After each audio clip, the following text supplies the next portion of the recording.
Milwaukee, and here are the starting lineups for the third game of this best of 7. Mark Ivaroni, Marcus Johnson at one forward position. Julius Erving, who's nursing some sore knees. Junior Bridgman, who's starting his second game of this playoff. Moses Malone and Bob Lanier. Lanier, the veteran, he's had his knee problems at center. Andrew Toney and Sidney Moncrief at one guard position. And Maurice Cheeks and Ryan Winters, who's starting in this game at the other guard spot. Jack Madden and Hugh Evans are the officials. The alternate is Ed Middleton. The Milwaukee Bucks have played Philadelphia close, but as you can see, came up empty twice, losing that first game in overtime and the second game by 6 points. Milwaukee is in the home white, Philadelphia in the traveling red. Philadelphia is 6-0 so far this postseason. All of their games have been hard-fought games. Marcus Johnson, this is the first shot. Junior Bridgman keeps it alive. Lanier inside. And a foul to boot. That's a way to get this crowd kept up. Didn't take much. Not here.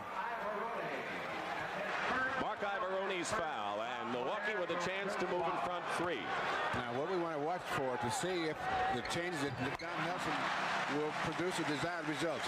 He wanted to make sure his team got off to a good start because every game that they've lost to the Sixers, they've gotten off to a slow start scoring. Even against Boston in their sweep, they got off to slow starts in those games. He wants a change. Julius Erving off the rim, and we'll have a loose ball foul against Milwaukee. Well, that's a good way to get in good position, to get the rebound.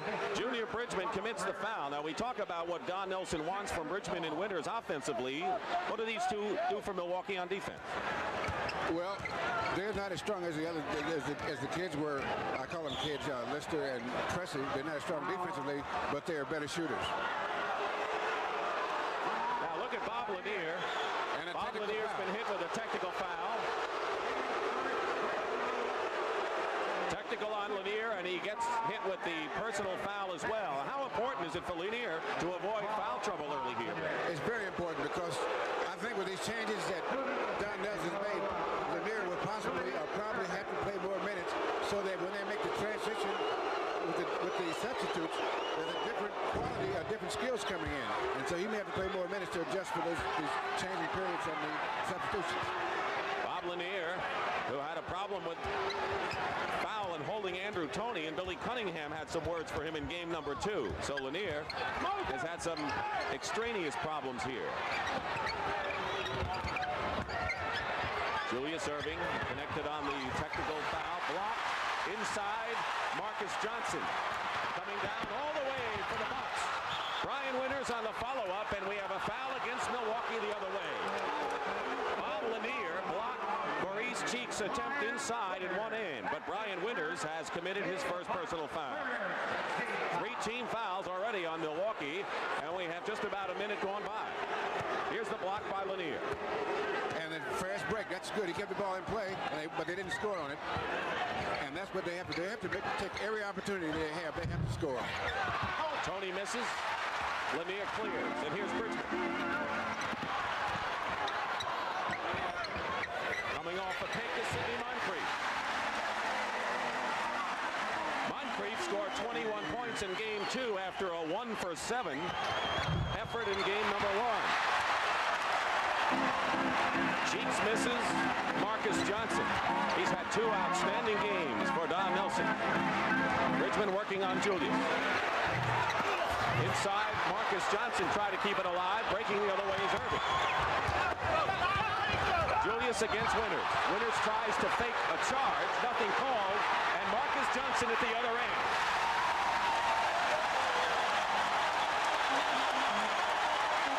Well, the Bucks so far getting off to a pretty good start. So far, it looks like it's working.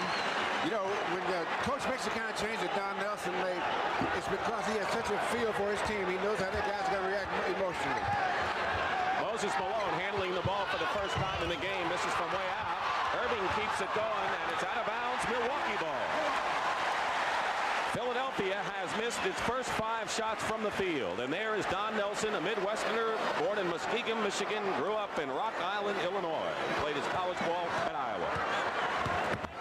notice that when Winters brings the ball up, Philadelphia puts a lot of pressure on that because they want him to concentrate on bringing the ball up and then maybe take his shooting off a little bit. The New Yorker, Billy Cunningham, born and bred in Brooklyn, New York. It's 9-1 on Lanier's basket. And the Bucks and their fans are sky high. Cheeks. Julius Erving inside over Lanier, and a fine finger roll by Julius Erving, who is 3 for 11 from the field and only 6 points in game 2. And look for him to try to score more. Every 76er starter except for Erving is shooting 50% or better so far. Brian Winters with a runner. Winters again. Malone, the rebound. Leading rebounder in the series for both sides. Andrew Toney. Can't leave Maurice Cheeks open anymore. He'll burn you. And it's now 9-5. And you're getting quite a pushing match between Alberoni and Junior Bridgman because Alberoni has a height advantage and Bridgman's keeping contact with him, and Alberoni doesn't quite like that. Alberoni guarded Marcus Johnson in the first half of game 2 in Philadelphia. Maurice Cheeks, you'll watch him double teaming all over the court. Bridgman from the corner. And those are the shots that the Philadelphia defense is giving up. They're double teaming Marcus. Out of bounds, Philly ball. And Lanier. And the idea is to make him shoot the outside and make that shot that Brian Winters just made. Of course, one of the things Don Nelson wants to do on offense is to have Brian Winters shoot the long shot and keep Maurice Cheeks anchored to one spot. Because that's a strength and a weakness of the Philadelphia team, if there is. Maurice Cheeks misses this one. And here's Sidney Moncrief, 3-on-3, Milwaukee. Moncrief Winters. Tony's given Moncrief the shot. He's short there. And Julius the rebound. He's short down court. Actually, Andrew Toney had beaten Lanier, but the pass bounced to Andrew Toney. And it's an 11-7 game, and there's Lanier and Toney hooking up again. Lanier, Toney actually ran into Sidney Moncrief because the outlet pass right over his head. Less than 7.5 remaining first period. Brian Winters going to the hoop. Julius Erving, the rebound to Ivoroni. Get the ball to Cheeks. Cheeks goes past Winters. Finds Julius Erving in a crowd of white shirts and is fouled. That'll be the 4th team foul against Milwaukee, and it's the second personal foul on Brian Winters. Shooting so far in the game, and keep in mind Milwaukee's going with 2 good shooters starting in Winters and Bridgman.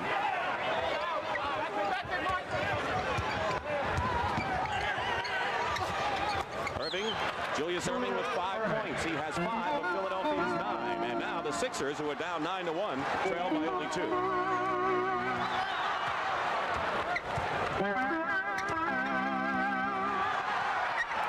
Malone on Lanier. Patented left-handed hook. 3 for 3 for the Daubers, they call him. Bob Lanier in his 13th season, 8 times an All-Star, and playing with knees that would make 68-year-old man cringe. Inside Malone. Malone fights again, loses it.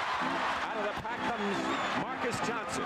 He has Bridgman, pulls up. And a foul. It'll be against Philadelphia, and it'll be against Julius Erving. On the shot.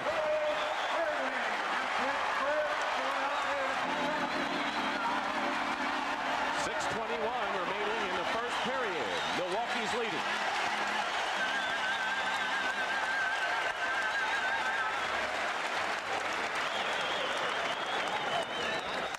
Bill didn't. I need more juice. Bill didn't hear the count at all. You didn't hear the count, Bill? No. I can hear you now, but when the crowd's up, I can't hear it. Yeah. That's whoever's doing. I could not. Look, I couldn't hear the countdown at all. We're off to a good start, fellas. That's better. We're off to a good start, boy. We're letting the game take it. And that's the end. Now we're going to go back to our old way. I got you. Okay. Okay. All right. So we're not going to talk about that game other than what happened last night.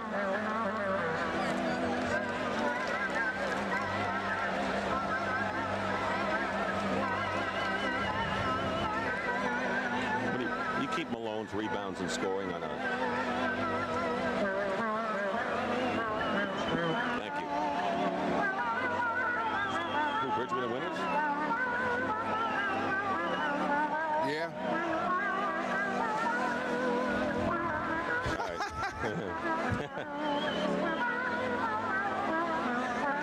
What are you going to show me coming out? Can I see it?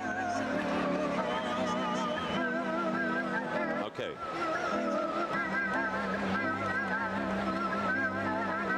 It's 13-9 Milwaukee. Last night in Game 3 in San Antonio, the Lakers, with a great third period, defeated San Antonio 113-100. Jamal Wilkes at 26, Kareem Abdul-Jabbar 25. Lakers lead 2-1. And tomorrow afternoon we have regional coverage on CBS. Philadelphia against Milwaukee, Game 4 here at the Milwaukee Arena, or Los Angeles and San Antonio, Game 4 at the Hemisphere Arena, live 1 o'clock Eastern Time. Now what Billy Cunningham has got his team in. They've made the adjustment to the change lineup that Milwaukee made. And Don Nelson, on the other hand, has to try to get back to his regular substitution rotation. They've got off to a good start. They're even or ahead now, and now they have to try to make the adjustments now in the substitution. And this is where I say he'll have to change the length of playing time so that he doesn't get a too drastic change when he goes to the bench. The Milwaukee Bucks have never gotten this far under Don Nelson. They accomplished it with a 4-game sweep of the Celtics. No one had ever done that before. And the Bucks find themselves in an 0-2 hole against Philadelphia, and the 76ers playing very well. Billy Cunningham told us yesterday at practice, we're playing as good a team defense as we can play, but we have not reached our offensive potential yet. Bridgman hits the free throws, and it's a 6-point Milwaukee lead. So far, what Don Nelson was trying has worked. All the way, Tony, blocked by Lanier, taken out by Junior Bridgman. 3-on-1 fast break. Bridgman shuffles it off to Winters, who loses the ball out of bounds. You cannot afford to miss a 3-on-1 like that. No, and he should have stopped at the foul line. But what happens is they don't have a real point guard, and so they have different guys running a fast break, and it's hard to coordinate a fast break. A fast break is an intricate play as you have in basketball. Ivoroni has played well in 2 games. We'll have a foul. It'll be on Marcus Johnson, and that'll be the 5th team foul against Milwaukee. And coming into the ball game, the substitutions, which will follow closely. Alton Lister, who had been the starter in Game 1. Bob Lanier goes out of the ball game. So now Lister will play the center position, and Marcus Johnson will be up front with Junior Bridgman. And we'll look for Philadelphia to go to Moses more now, because the bumping and shoving that he and Bob Lanier do, Lister can't do that. If there's one thing Philadelphia has not really excelled in so far, it's been free throw shooting. They're about 67% in the 2 games. Julius makes 1 of 2. Milwaukee leading by 5. We have under 6 minutes to go first period. Dick Stockton and Bill Russell in Milwaukee. Now you see Murray Cheeks pressuring Brian Winters. And that's just to take his timing away so that when he shoots, it won't be so easy. Posting up and going inside is Moncrief against Tony. And Tony commits the foul, his first, and it'll be the 13th foul on Philadelphia. And going to the line will be Sidney Moncrief. Now, Bridgman and Winters, the 2 people that Don Nelson said have to score from the bench, are under 40% shooting and 2 for 7 today, and Moncrief is 34%. Here's Clint Richardson, who was a hero in Game 1 and just a fine defensive guard in the game. Yeah, he's developed a fine NBA player. There was doubt even in his mind whether he could really play on a regular basis in this league, and he's proven to himself and to everybody else that he can play. But without the shooting of Bridgman, Winters, and Moncrief, Milwaukee really doesn't have much of a shot. Well, what they do, they create a threat so that it opens it up for Moncrief and Marcus Johnson. Those are 2 guys they want. And the threat of the other guys can help so that they can't double team as easy. Irving turnaround over Marcus. Bridgman rebound. Bridgman has rebounded very well in this series. This is his 3rd of the game. Inside to Lister. Lister has struggled offensively against Malone. Another point Don Nelson told us was Lister was was too hesitant on offense against Malone. He didn't show that at all on that last play. Biggest lead of the game for the Bucks. 9 points with under 5 minutes remaining in the first period. Malone doubled by Lister and by Bridgman. And the rebound is by Marcus Johnson.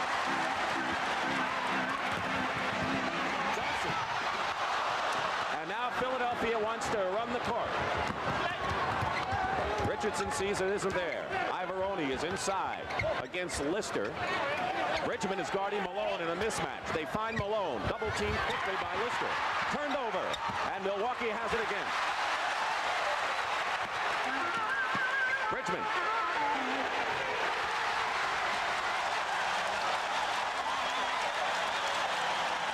Philadelphia calls timeout. Wouldn't you?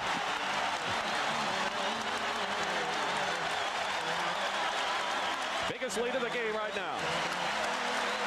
The Bucks by 11.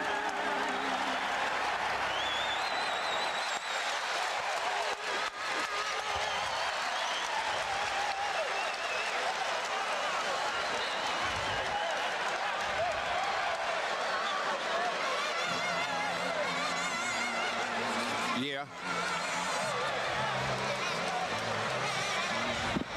Yeah, I know how to use it. Okay. Did you?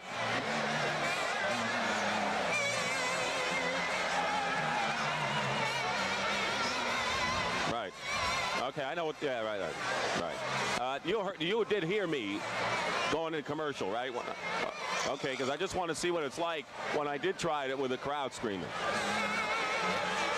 Yes, but you heard me fine. Okay.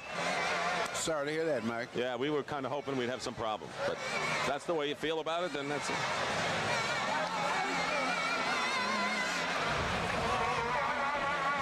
You know, if he says it, Sandy, I'm gonna get named. No. Good comments. I mean, all those things that we got very smooth. You're going to handle this right out. When you get back to it. Oh, we're doing a locator first? What are you doing first, Mike? The locator? Okay, fine. Nice and smooth.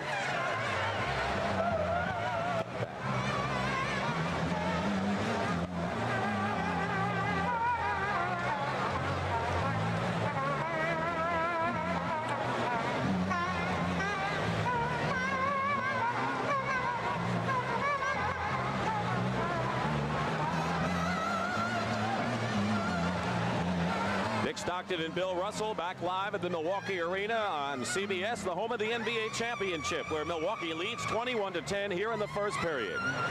Dick, you know, when you said Junior Bridgman was doing a better job of rebounding, this is some of the action away from the ball. This is why he was able to get that last rebound. He had also Lister and Moses Malone giving each other pretty good shoving around, and there's the rebound, the action away from the ball. And Milwaukee has out-rebounded Philadelphia 11-6.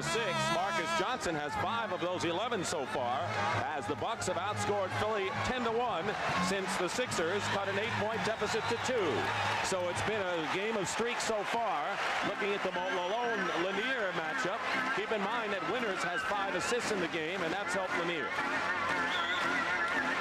I've noticed one thing, that as good a shooter as he is, Brian Winters is not looking for the shot as much as you might expect him to.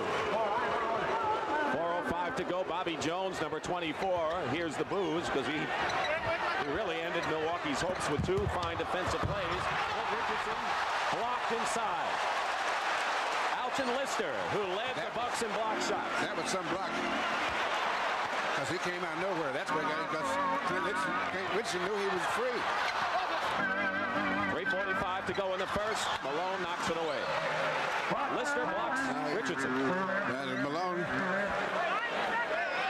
has the ball, passes to Richardson. Now he knows he's free, and there comes Lister from the blind side.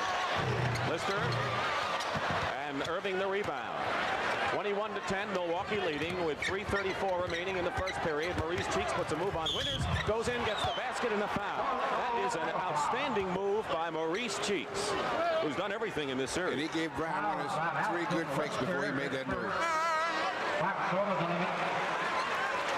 Foul foul is on Lister. Charlie Chris, who had a fine game too, scoring 10 points on 4 for 6 shooting, replaces Brian Winters, who goes out of the game without scoring. So Cheeks hits the free throw in the three-point play. 8-point lead. Chris, 5'8", free agent. He was a 28-year-old rookie out of New Mexico State in his 6th year. I said to him before the game, "You're too little to be playing this game." He says, "He's not your size, the size of your heart." Hey, that sizes up Chris, doesn't it?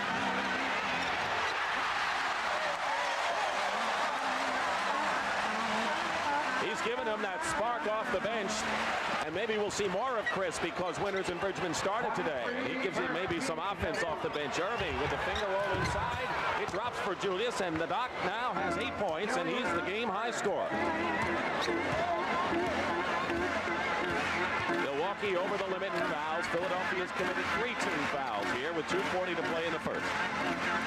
Marcus Johnson trying to get inside and does, but he lost the handle. He beat Bobby Jones and then lost the handle, and Philadelphia comes back on the fast break with Clint Richardson. You always pay when you make a mistake against Philadelphia, it seems. They take that missed shot, and before he can land good, they're on their way to a layup. They used to be a team on transition. If you turn the ball over, they'd burn you. Now they do it off of rebounds when Malone's in there. They are still one of the best defensive teams in basketball. Junior Bridgman, 8 points. He's keeping up his part of the bargain. 8 points with 2 minutes to play in the first period now. 8-point lead for Milwaukee. Moses Malone has not scored yet.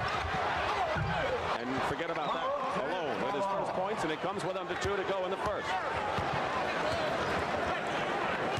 Malone had 26 points after a 14-point effort in game number 1.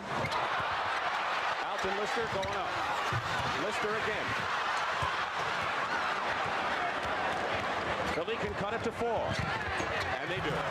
Moses Malone got free inside, and Malone quickly 2 in a row. And the key to every way was Julius Irving get the rebound and get the fast break started. Julius is scoring. He has 8, but he's doing the rebounding too. They're going to call a foul against Julius Irving, and that'll be the second personal on the doctor, and that causes Billy Cunningham to think about things. Maurice Cheeks leads the game, and Franklin Edwards, the second-year guard from Cleveland State, number 14, replaces him. And Don Nelson counters with Paul Pressey, the rookie from Tulsa, replacing Sidney Moncrief. Now Ivoroni replaces Irving. And the reason for those 2 substitutes are to get these 2 guys, because they're going to play a lot of minutes, Maurice Cheeks and Sidney Moncrief, you can get them 3 minutes rest, almost 4 minutes of rest by taking them out now, the last minute, and the timeouts between periods. Paul Pressey drives in. He has shown rookie tightness in this series as Bobby Jones on the break brings Philadelphia to within 2. The Bucks, with rookie Paul Pressey and a second-year player in Alton Lister, have suffered some with those 2.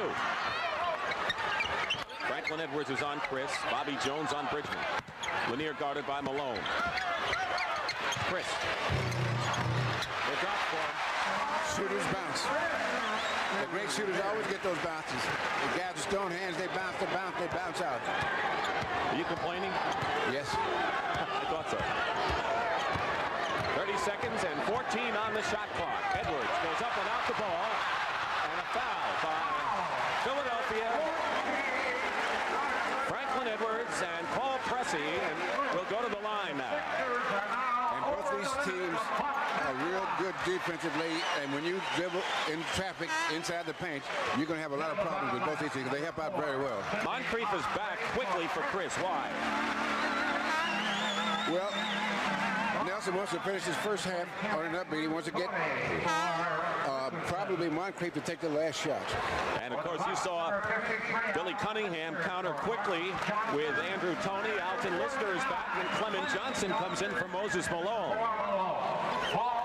Moses Malone, 4 points and 2 rebounds so far.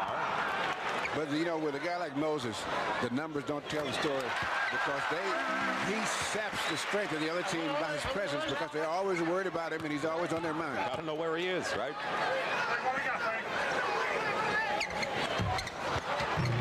1 or 2. 5-point lead 22 seconds. And Philadelphia can take the last shot here. They've got Ivoroni, Jones, Clement Johnson, Franklin Edwards, and the man with the ball, Andrew Toney. Bruce Thigh is much better. It's just the padding there is just for protective purposes. 6 seconds. Toney begins the move. And Franklin Edwards misses the shot. 1 second to go. It won't happen. No basket. That was quite a first quarter. And Milwaukee leads it 28-23.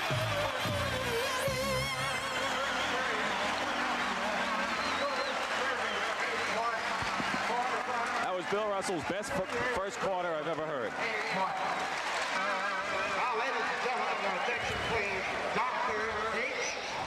That was Bill Russell's best first quarter that he's ever done. We have an important message for you. Please report to the scorer's table. Very nice, guys. Pat? Scorer's table, please. Yeah.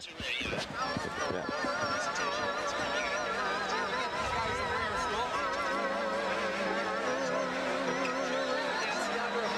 I got you. San Antonio, yeah. All right. Okay. I think because I gave you time to. I mean, yeah. You don't have to give Nice going.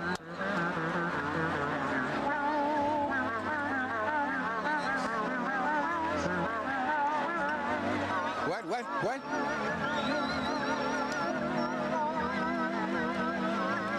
I couldn't hear you, Mike. First, what's first?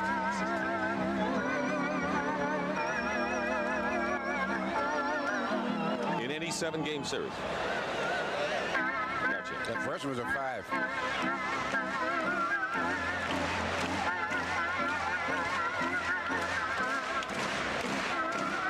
If you're wondering how teams have done, how many times teams have come back from an 0-2 deficit, back in '56, that was a 5-game series with Fort Wayne and St. Louis.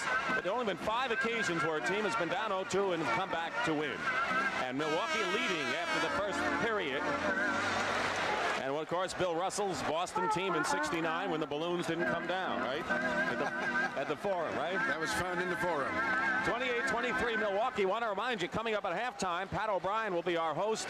And there's been a lot of talk of which players are going to come out for the NBA draft. And Houston, Clyde Drexler and Hakeem Abdul-Olajuwon will be live at San Antonio with Brent Musburger to find out what their plans are all about coming up at halftime. You look at the shooting story.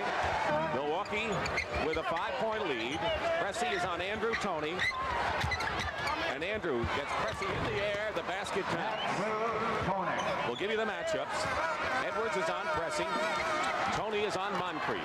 Clement Johnson on Bob Lanier. Ivoroni on Lister. And Bobby Jones is on Junior Bridgman. Moncrief slapped away. It's still Milwaukee ball, and they have 8 seconds. When you go inside, there's a lot of guys there waiting for you defensively on both these teams because they pack it in and make you shoot the outside shot. What they give you is mostly the weak side jump shot. Bridgman. Ivoroni clears. They look for the break. Good play by Franklin Edwards on the high pass. Edwards behind Bobby Jones. Bobby Jones. Good play by Franklin Edwards. Milwaukee jumped out to a 9-1 lead, then 21-10. Philadelphia went on a 13-4 spurt to cut it to 2, but the Bucks came on again. Their lead is 28-27 with 11 minutes, 1 minute gone by here in the second period. Philadelphia calmly has come back to cut the deficit to 1. 4 seconds on the shot clock. Junior Bridgman gets the bucket inside. 10 for Junior Bridgman. He is the leading scorer for Milwaukee. Julius Erving has 8 for Philadelphia. He's a better ball player than just a shooter, and he's demonstrating today because he's doing a good job rebounding, and he's doing a good job penetrating and handling the ball. Much better than people would have thought he would be able to do. Speaking of handling the ball, Maurice Cheeks is getting set to come back in. Andrew Toney, no way to stop that. He knows when he's going to go up high. He's 3 for 5 and 6 points for Andrew. Milwaukee lead again 1 point. Philadelphia has not had the lead. Double team Lanier. Bridgman. It'll be a Philadelphia foul inside. Loose ball. Johnson was hit in the face. Ivoroni commits the foul, and it looks like Clement Johnson is hurting. And they're going to have to get the team trainer out there because the bells are ringing in his head now. Hit on the bridge of his nose. He was the enforcer, the backup center and forward on his team. There's where he got hit right there. Lanier might have Lanier hit him in the eye. So we have a 20-second timeout called for by Philadelphia. Clement Johnson, acquired from Indiana in February. He's really bolstered the 76er bench. What I've noticed, Dick, today is that both coaches are going away from that regular substitution pattern. Now, this is a timeout, and Edwards was also being attended to. But go on with your point. And Billy Cunningham, encountering what Milwaukee's done, has changed his pattern because we saw a lot of Franklin Edwards that first quarter. Normally, Maurice Cheeks plays more minutes than anyone for the 6-6-7, maybe Moses. Double team on Lanier. Good passing by Milwaukee. They have plenty of time on the clock. Inside Moncrief lost the ball out of bounds, and it was last hit off of a Philadelphia player. Maurice Cheeks has bounced off his leg. Billy Cunningham and Matt Gukas up saying, I don't understand that one. Now we're going to have a timeout. Why Franklin Edwards? What does he give him? Well, he's a good threat shooting, and he can play for a few minutes without hurting you. Timeout, under 10 minutes to go in this second period. Immediately. Thank you.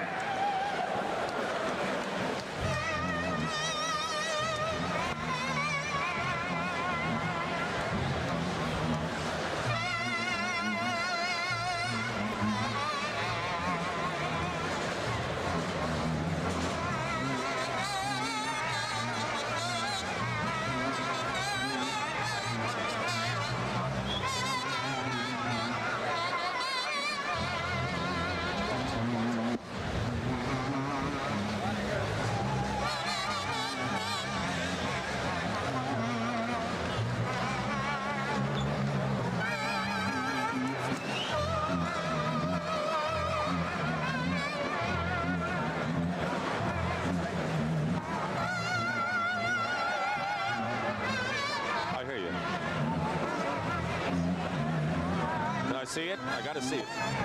Don't yell. Don't yell. I hear you. I hear you. Great. Yeah.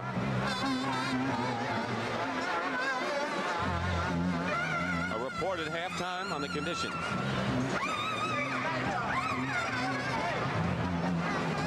It's raining in Fort Worth, right?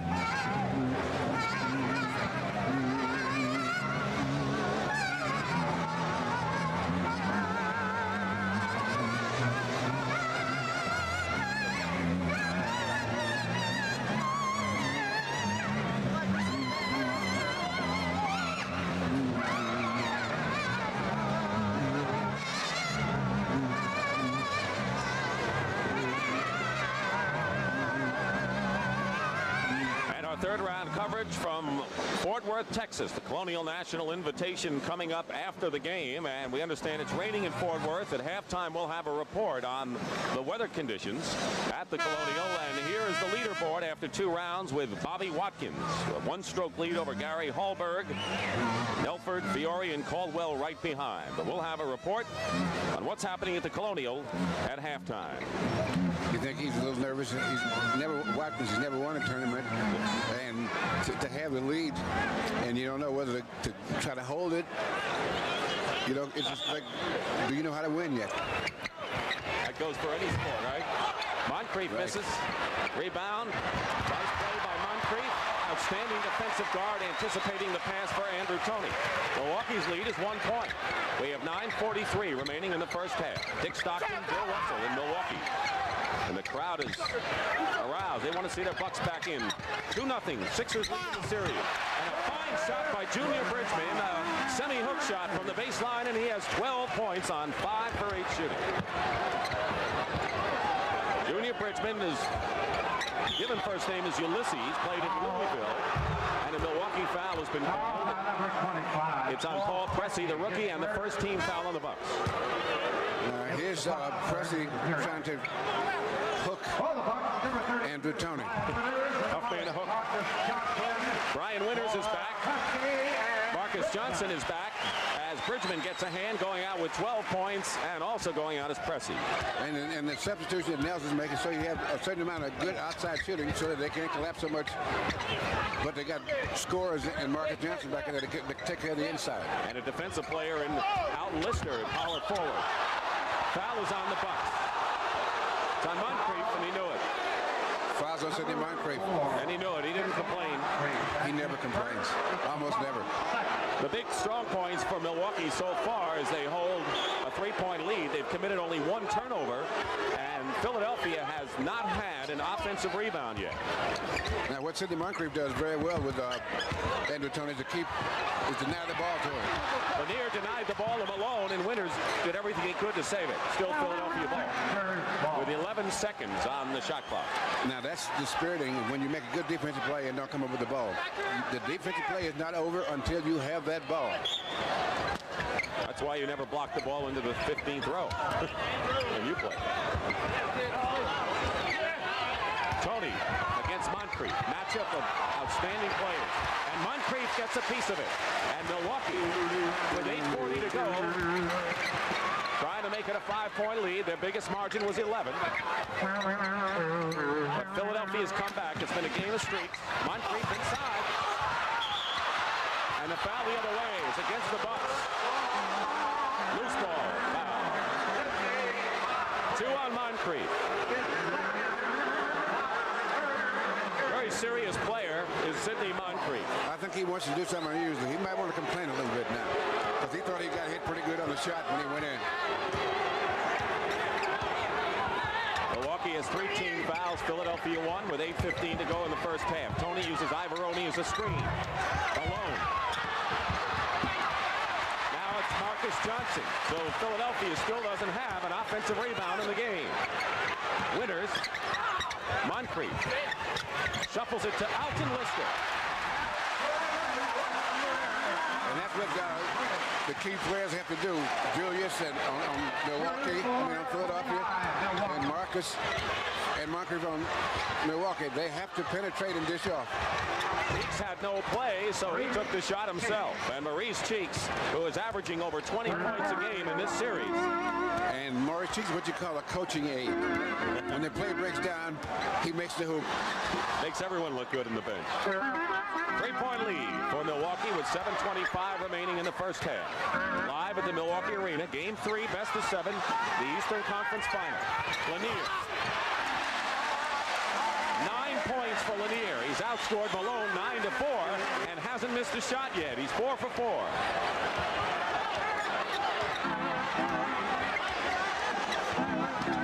Lister is out on Ivoroni. Marcus Johnson on Bobby Jones. And there's that man Malone. It'll count in the foul. Here they come. There are 4 substitutions coming in. It'll be Harvey Catchings and Junior Bridgman for Milwaukee, Clint Richardson and Julius Erving for Philadelphia. And these substitutions are very well calculated to keep a certain amount of firepower and a certain amount of rebounding.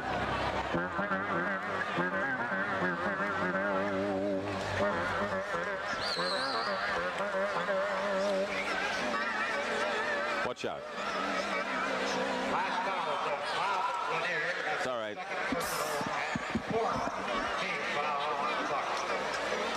Right.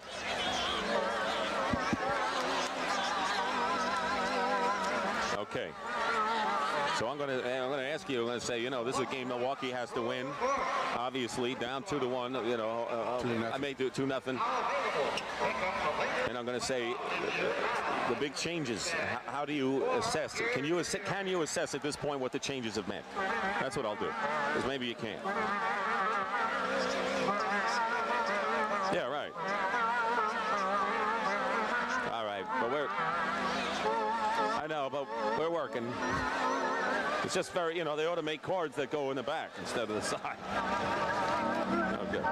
No, you're not. You lied to Dick. I don't think you're going to do that at all.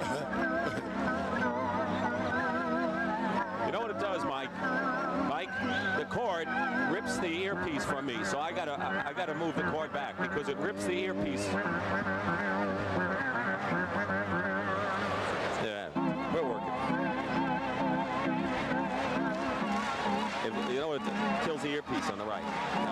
set a precedent here. It's called not twisted. I'm not listening. That's why it doesn't make a difference in my earpiece. Stop.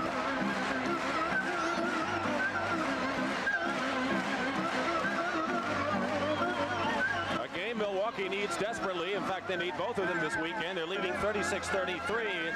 Bill Russell, we talked about Bridgman and Winters starting and what it would mean over 48 minutes. Can you discern what these substitutions have meant so far in this game in the second quarter? So far, it seemed to work for Don Nelson. He got the things that he wanted. He got off to a good start. Now, will he be able to get back to his rotation that he wants for the rest of the game? We won't know that until maybe the end of the third quarter. He hasn't been hurt by the rebounding by not having Alton Lister in there. He certainly hasn't been hurt defensively by not having Cressy and Lister. Again, the substitutions, as Bill mentioned when we went out to commercial, you want a blend of good shooters, defensive players, and rebounders in there, and both teams have that right now. Harvey Catchings, former Sixer, number 42, is in the game for the first time. And he is the center. Malone, the three-point play. And it's now 36-34 Milwaukee. Just under 7 minutes remaining in the first half. Pressure by Philadelphia, the trap. Pick them up at half court. Someone's open, and it's Brian Winters. Passes up the shot. 7 seconds on the shot clock, though. Milwaukee better get something going. Winters. Milwaukee didn't get the shot they wanted, and Philadelphia can tie it up.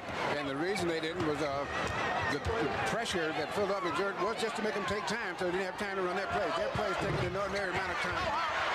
The Milwaukee Bucks. Bobby Jones missed the shot. Bridgman down the way of the basket. And a foul, and a big basket for Milwaukee. The transition game, Milwaukee style.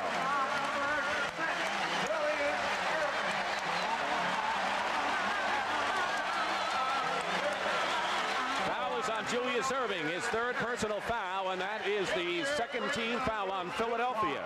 So now Julius Erving is not very happy with that call. No, he's going to the bench, and coming in for his first appearance in this series is Reggie Johnson. Third-year, 6'9" forward from Tennessee, who's played with 3 teams in the last year. 33, Reggie Johnson. I bet she's happy to be where he is right now. Well, he was with San Antonio. That wasn't bad, but he was with Cleveland and Kansas City. He is happy now. Junior Bridgman, 6 of 9 from the field, misses the free throw. And a 4-point Milwaukee lead nearly halfway through the second stanza. Here's Reggie Johnson. He's a pretty good shooter. Good around the basket, too. And this is another defensive struggle these teams have put. They both played outstanding defense. Catchings on Malone and fouls him.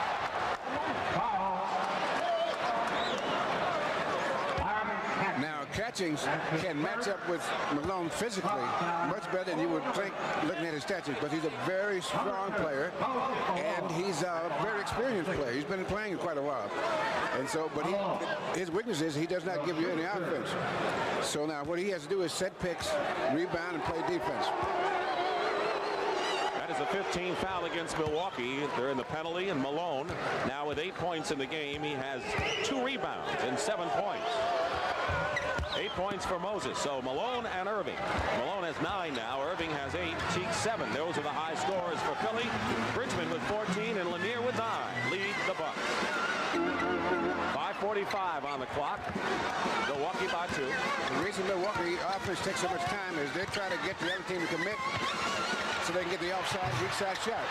Winters is just not shooting well in this game. He hasn't scored, and he was 1 for 6 in game 2, 0 for 5. So he is now 1 for 11 in the last game in almost a half. And now Philadelphia can tie the score. They have not had the lead at all in this game.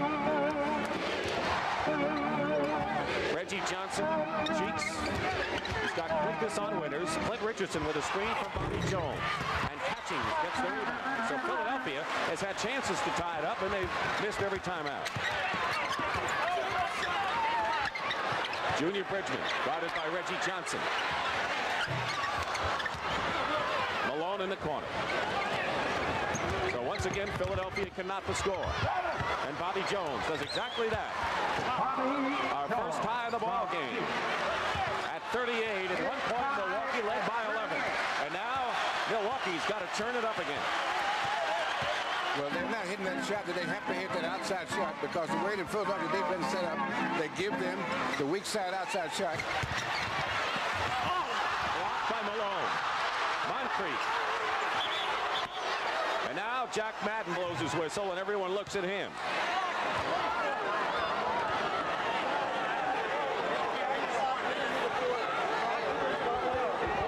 They're going to reset the clock to 24 seconds. They did not do that.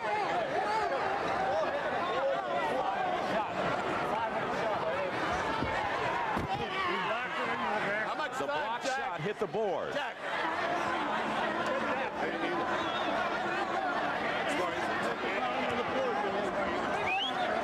If the block shot hits the board, there's a reset for 24 seconds, and that's what they had to do.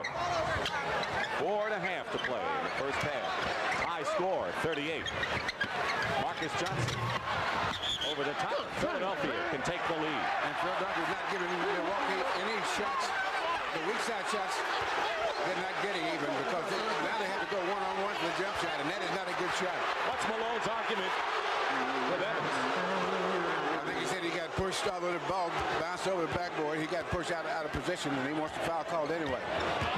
4:15 remaining in the first half. Philadelphia, uphill climb for them, trying to take their first lead of the game. Malone, double team. Gets inside, slapped away, but Clint Richardson has it with 4 seconds. Shot clock. Bobby Jones fires it up, and Philadelphia has its first lead of the game. And Milwaukee is just not shooting well from outside. Marcus Johnson and Moncrief are 2 for 11. They are not getting good outside shots, Dick. That's the reason they're not hitting them well. 9 on the shot clock. That's right. Cheeks picked up, came right around that pick, and just smothered Brian Winters. Winters ties it up. 3:35 remaining. Winters is 1 for 6 now from the field, and we're going to have a timeout by Philly. The reason that's so important is Maurice Cheeks helps out quite a bit in the center position when he double teaming. And they have to make it the outside shot in order to keep him busy so he can help out the other guys. You know what they say, if you live by the outside shot, you die by it too.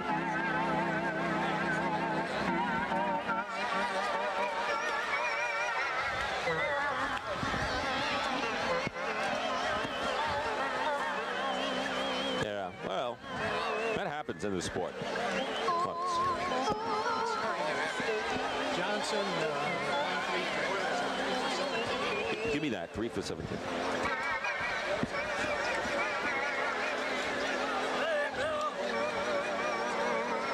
Okay, going pretty good, guys. Substitutions, all those things. What they got. Catching's perfect with Cat. What he gives him, what he doesn't give him. Great.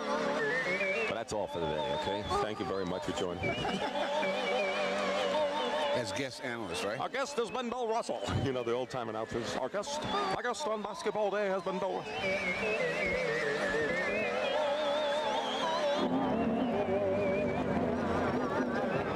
Thank you, Dick. Thank you, Dick.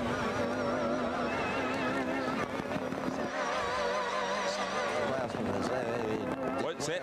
Pat's going to do what? What about punching in San Antonio? Do you have additives on this? Am I on camera the whole time? Hey, Pat? Yeah. Pat, you're on camera even when the game goes back.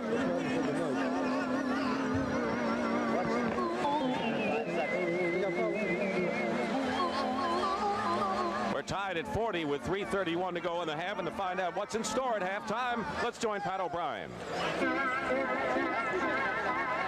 Developments as college underclassmen declare for the NBA draft. We'll have the very latest. We'll also go live to Brett Musburger, who is standing by in San Antonio with Houston's Akeem Abdul-Olajuwon and Clyde Drexler. And the complete highlight report on last night's Lakers-Spurs game. That's at the half. Back to you, Dick. Thank you very much, Pat. You know, Bill, with Milwaukee's Johnson, Moncrief, and Winters shooting a horrid 3 for 17, I think that the Bucks may be fortunate to be tied at this juncture. Well, they're playing very well, except they're not making the baskets, and that's almost like saying, other than that, Mrs. Lincoln, how'd you like to play? But they are tied. But the thing is, they can't go on like this. No. But I want to tell you, the reason they're shooting, the percentage they're shooting, is Philadelphia is concentrating on those guys on the outside shots. They're sending the guys a lot of distance to bother them on those outside shots. Reggie Johnson shooting over Marcus Johnson. Johnson gets a piece of the ball. Milwaukee's not playing a bad defensive game in its own right, believe me.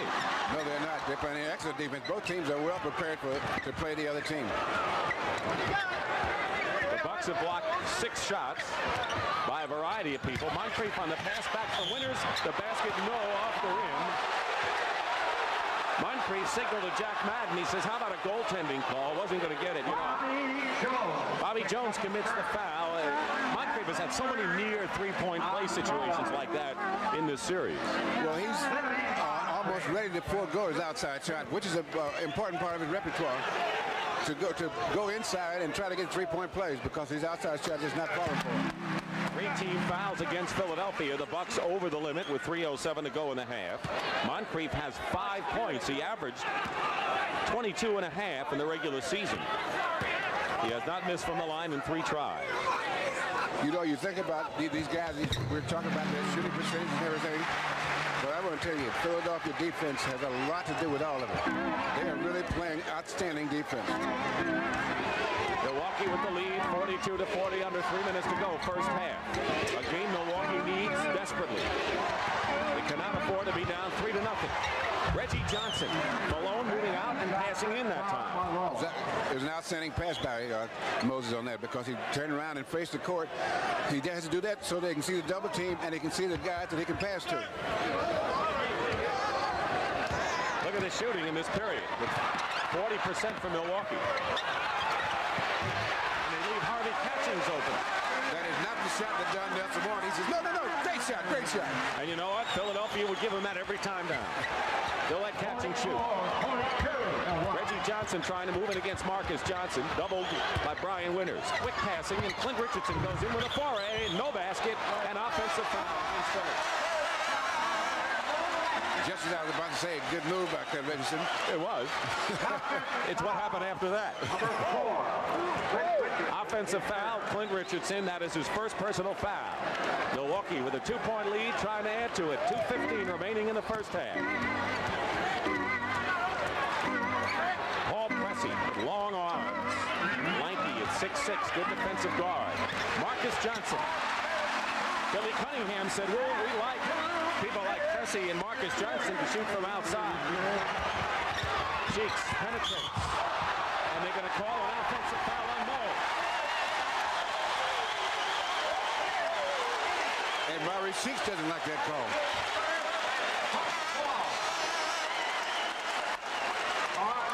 That's the first on Maurice Cheeks. He goes out of the game.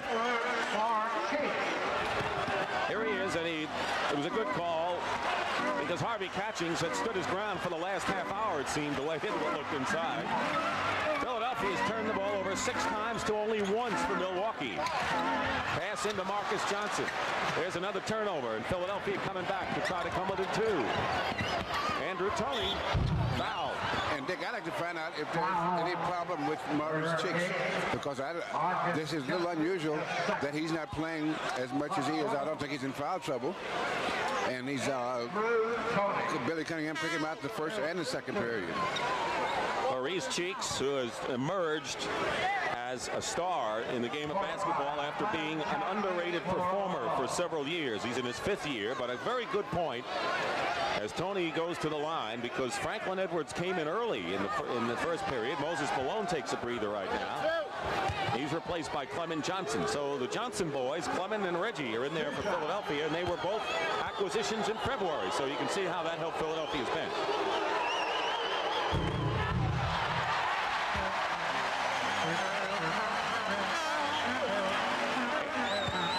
Dick Stockton and Bill Russell live from Milwaukee. Harvey Catchings gets a hand as he leaves. This is game 3 of the best of 7 Eastern final with Philadelphia leading 2-0 on CBS, the home of the NBA championship.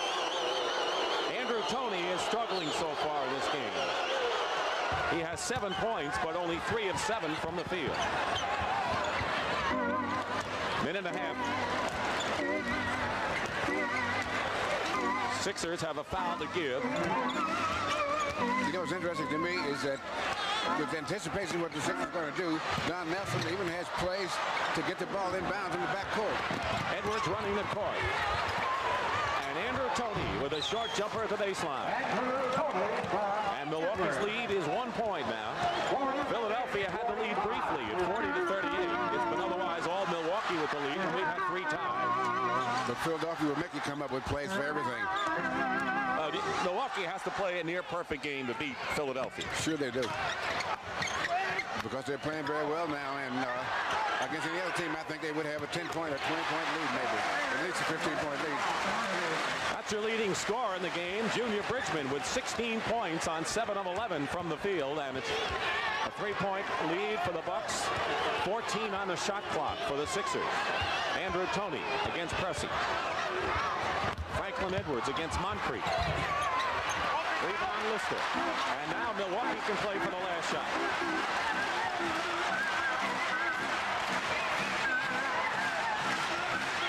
Could be Marcus, could be Sidney Moncrief, or Junior Bridgman.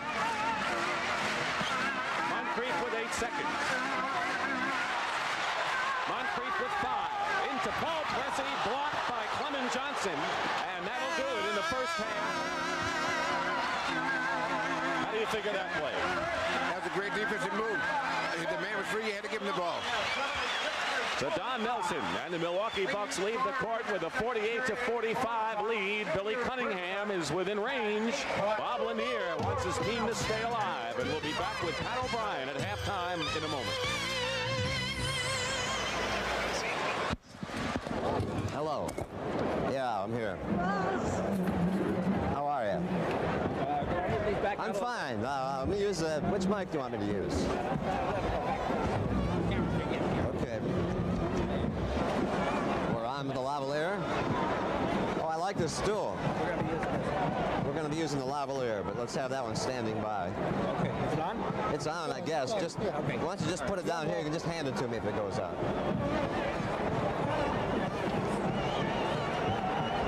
Well, we got nothing here. No lights, no camera. We are at the half.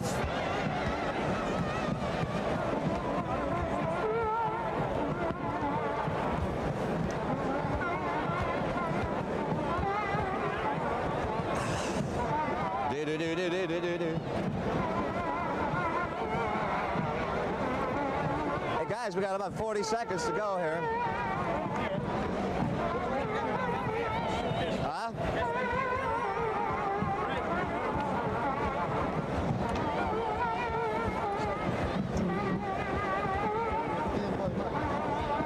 We're at the half. Hi everybody, I'm Pat O'Brien. Well, can I have the monitor up here? This is, you know. All right, who cares? I don't need it. Thanks a lot. It's all right.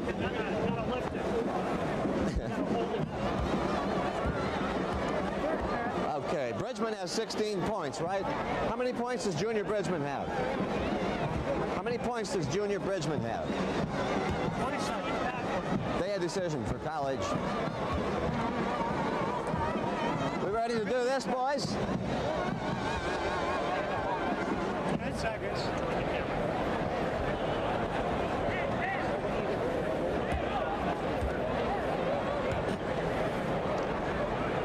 We are at the half at the MECCA in Milwaukee. The score of Milwaukee Bucks 48, the Philadelphia 76ers 45. Junior Bridgman has 16 points. Hi everybody, I'm Pat O'Brien. Well, this is the day of decision for college underclassmen who are going to declare early entry into the National Basketball Association's draft. Now already, maybe one of the happiest men in basketball is Houston Cougars coach Guy Lewis, who even though he's losing Clyde Drexler, gets to keep his superstar center Akeem Abdul-Olajuwon, who will stay in school another year. Now here in Milwaukee, they're not so happy. Marquette University's Glenn Doc Rivers announced just 2 hours ago that he will leave school and enter the NBA job market. It has been an agonizing month or so for the players and coaches as tonight's midnight deadline nears. Darling, you got to let me know. Should I stay or should I go? Should I stay or should I go actually reduces the decision to the simplest form. There are many, many things that come under consideration, making it a crucial decision. And after thinking it through, some decided to stay. And I would just like to say I enjoy being a student at Memphis State, and I'm happy to be around for the next 2 years. And some decided to go. I have decided to leave school and begin a career in professional basketball. Remember last year it seemed easier to say yes to the pros. Most of the big names like James Worthy, Terry Cummings, and Dominique Wilkins came out. In fact, 8 of the first 12 draft picks were underclassmen. But this year, the big names that are staying in college apparently feel they have some personal goals to fulfill. It's based upon different circumstances. One team may feel they have a chance to win a championship, and therefore the players will stay in school for another year. You really have to look at all the factors involved. This year, Clyde the Glide Drexler leads the list so far. The others are not so well known. And all this talk about this being the last big money year under the new NBA contract may just be talk. A player can sign for any amount of money. The teams can maneuver within their own framework of salary structures to sign that player. And it would be a terrible disaster for players to come out early just because they've been misled into believing they can't sign for more than $75,000. Thursday, the press came out in Houston, waited 90 minutes to hear the intentions of their local superstars, Hakeem Abdul-Olajuwon and Drexler, who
set point.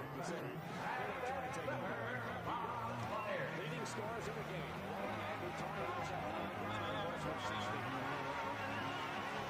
so on the way in the third period, Dick Stockton and Bill Russell. The game reminiscent perhaps of last year's third game. Philadelphia won the first two in their series. Bucks came here and won a tense 92-91 affair on Moncrief's basket in the final seconds. Julius Erving finds Tony. Quick passing Maurice Cheeks. Moses Malone gets the first offensive rebound for Philadelphia and follows it up with a basket. He has 11 points. You can count on him going to work, and he went to work on it early. Third period. And if you keep him down under 2 rebounds, you'll be tired for a week. 11-20. 40 seconds going by. Good drive, baseline winners, but Moses Malone blocks the shot. So there's that defense again. Cheeks. Ivoroni is trying to get Junior Bridgman close to the basket. He has a height advantage at some 5 inches. Julius Erving hits from the corner. The Doctor did not score in the second period. He has 10 points after getting 8 in the first. And the 76ers have their second lead in the ball game. Bucks know that facing a 3-0 deficit is well nigh impossible. Turnover, steal by Julius Erving. So the two things that Milwaukee didn't permit the offensive rebound and not making the turnover, that seems going the other way. Another offensive rebound by Ivoroni. Another one by Malone. And a foul. Looks to be against Milwaukee. And a loose ball foul has been called against the Bucks. Sidney Moncrief is third. 3 on Moncrief. And the Bucks are not getting off to a very good start the second half. Hardly. They've given up a lot more offensive rebounds already than they did the first half. Even. And we're going to have another foul on Milwaukee. And Don Nelson has to be restrained by Gary St. Jean, his assistant coach. And a technical foul has been called against Nelson. And if that foul is on Moncrief, that's number 4 on Sidney, and it is. It was against Philadelphia when Nelson threw his jacket onto the court in a game earlier this year, and he is enraged. 4 on Moncrief. No, they change it to Lanier. 3 on Lanier. So Moncrief still has 3, and now Lanier picks up his third. And shooting the technical is Julius Erving.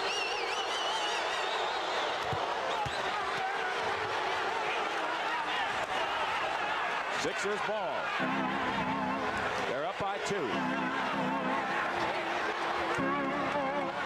Winters is starting out on Cheeks. Malone outside, drawing Lanier, now going under. Erving, Marcus Johnson, and Moncrief double. Julius, short. Malone loses it out of bounds. Let's see that Lanier foul, Russ. The ball is there's a rebound here. I couldn't see who did.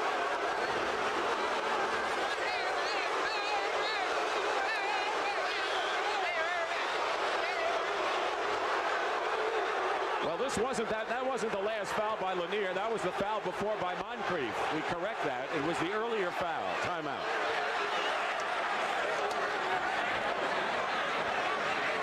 Hey, guys, you'll have to tell us which foul, please. That foul isn't sufficient.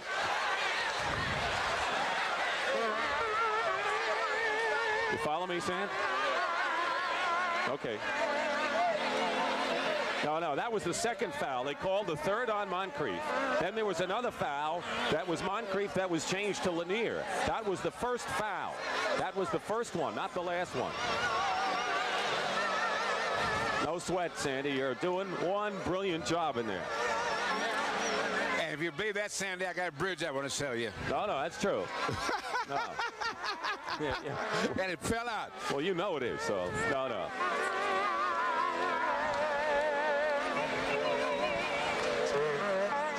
All right.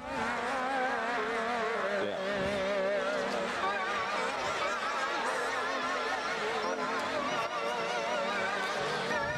What does promo action for today and tomorrow mean?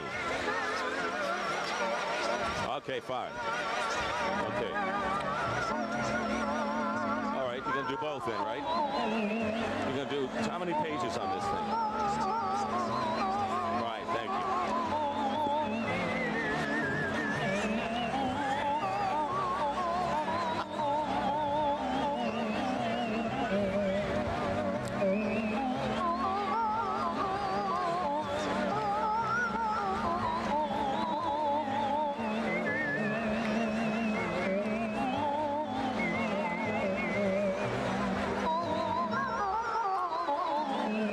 We have regional coverage.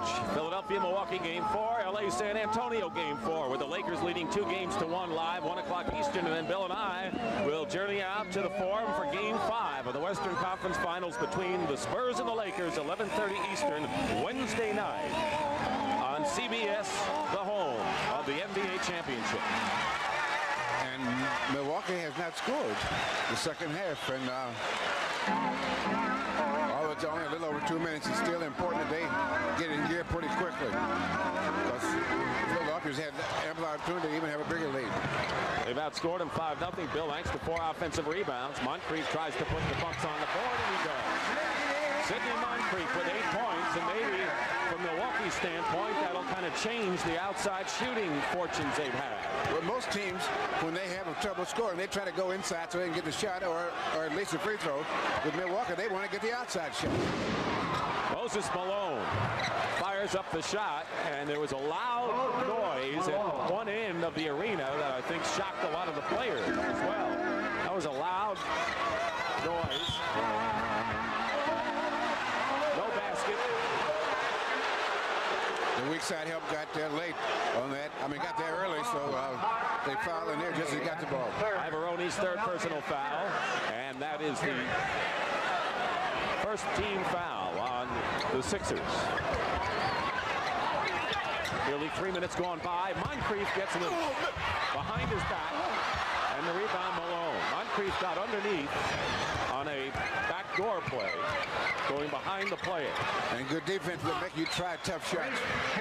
Maurice Cheeks. Maurice Cheeks is shooting nearly 58% from the field against Milwaukee in the playoff. He was 54% during the regular year, one of the leaders on the club. Lanier misses inside, and Philadelphia, with their biggest lead of 4, trying to stretch it now with 8:35 to go.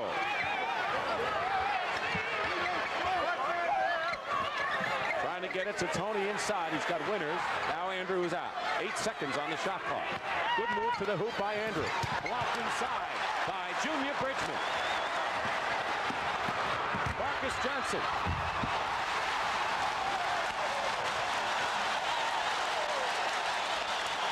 Take that. Only his 3rd basket in 11 tries, but that was one you could put in a highlight film. 2-point Philadelphia game. The Bucks need this. Iverone. Moncrief. And Bridgman is hurt. He was hit in the neck at the other end. And I think Moses Malone tried to see how he was. No basket. Junior Bridgman was hit in the back of the neck, I think, by Malone, and Malone tried to see how he was. And they call a foul on Julius. 4 on Julius, but here's Bridgman under the basket with Malone. What happened here? Right here.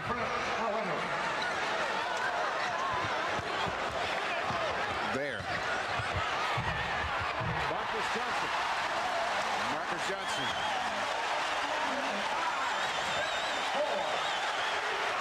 Fifth tie of the game. 4 straight points for Milwaukee, and Marcus Johnson hurting Philadelphia inside as he had done in game number 1. Air ball, Milwaukee ball. Marcus Johnson has been marvelous inside against Philadelphia in this series thus far. He's making the moves inside it, and what really keys him, makes him even more effective is when he's hitting the outside shot, so you have to come up on him. And then he's really tough. Iverone on Marcus Johnson. They go to Lanier, back to Sidney Moncrief. Tony, good defense by Andrew. Fine defense by Tony, and Philadelphia. Bad pass. Bridgman loses it. Unforced error there. You think the pace has been turned up a couple of notches, Mr. Russell? Yes, they're revving it up pretty good now, and the defense is getting even stronger. But these guys are really getting it in gear.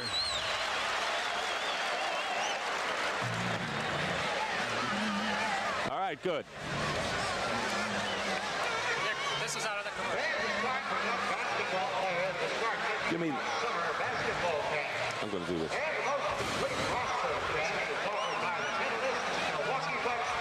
I got it. I'm going to add some about what the referees have given. All right. Special Olympics, they gave $5,000. The officials, yeah. It'll be after the Miller thing. It's oh, thank you. Good. All right. You good? Yeah. What? Okay. Yeah.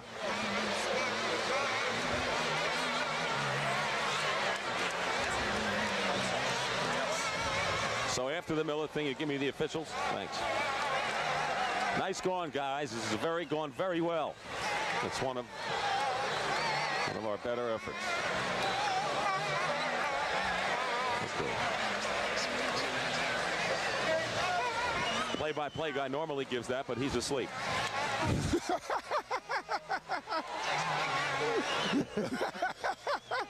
And if a guy can sleep in this atmosphere, he's really got something going.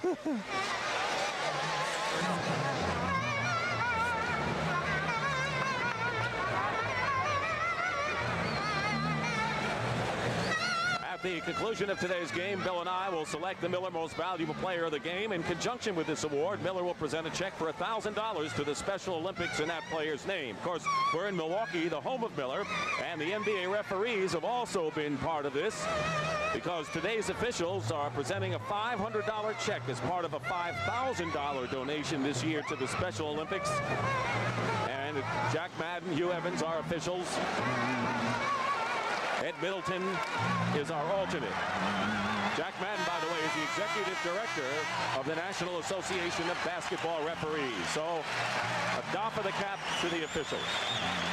54-54, 6:58 remaining in the third. The Brain Trust, Jack McMahon, Matt Gukas, and of course, Billy Cunningham and Lanier you've seen, and Moses Malone, who had only 3 rebounds in the first half, but already he has 5 in this quarter. 5 of Philadelphia's 8 in this period. Moncrief.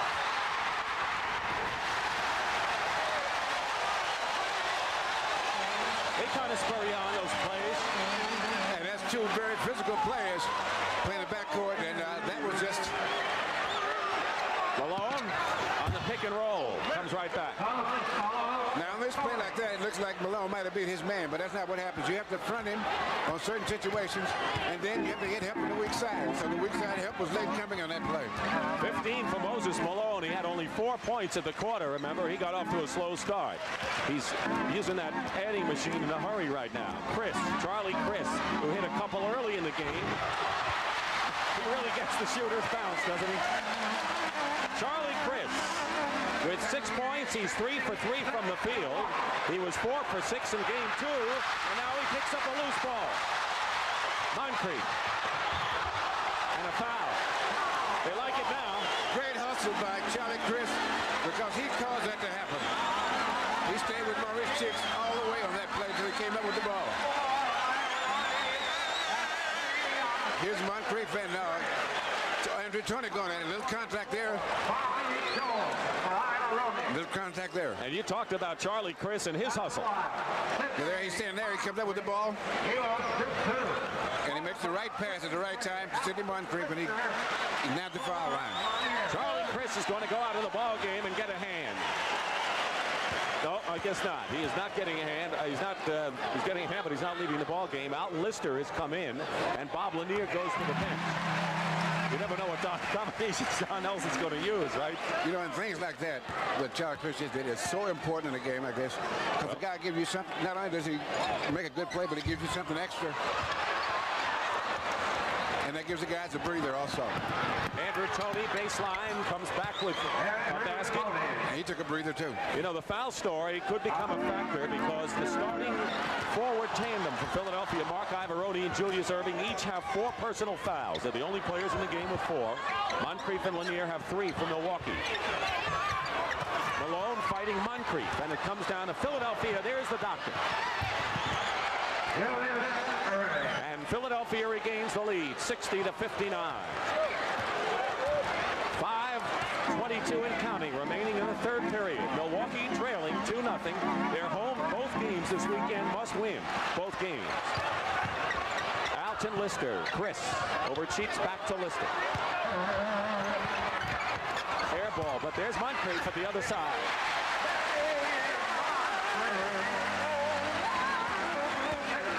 So we go back and forth, under 5 minutes to play in the third. Moncrief has 13, Bridgman the leading scorer, 16.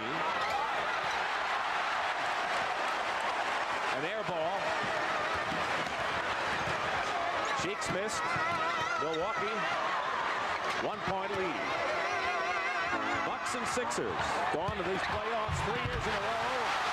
And Marcus Johnson said, block this, large people. Here's Clint Richardson coming back in the ball game in a moment. We have a lot of time to go in the third, but I think this fourth period is going to be something else. Cheeks on a move against Chris, lost control. Here comes a break. Toney, Moncrief.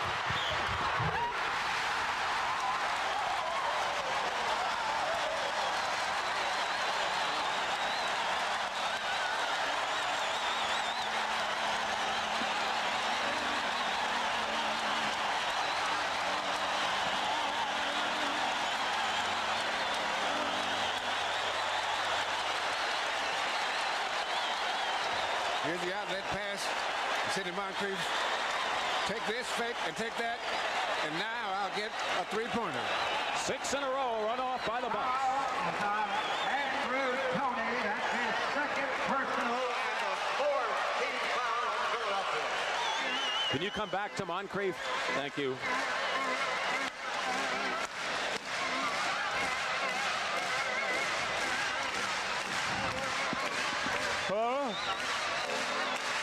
Did someone call me? Say, it's a heck of a game. We really have had a string of games. That's right. Yeah, it's true. I know.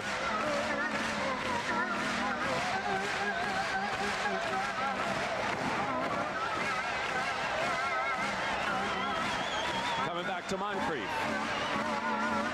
Thank you.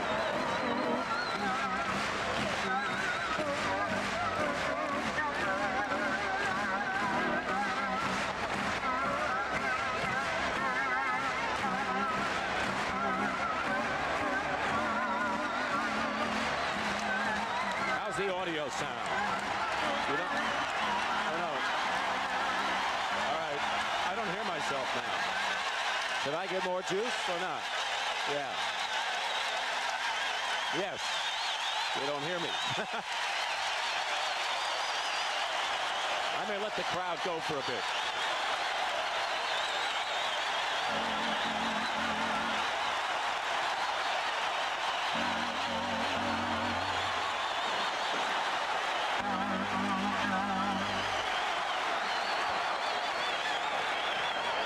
Milwaukee by 5. Sidney Moncrief has scored 9 points this period, including his last 3 shots. He came into the game averaging only 14 in the first 2 games of the series. Don't forget, he was the team's leading scorer in the regular year. Had only 6 in the first half.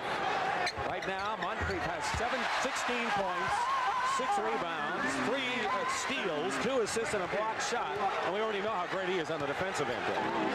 Yeah, he's put in a good day's work. 6-point lead.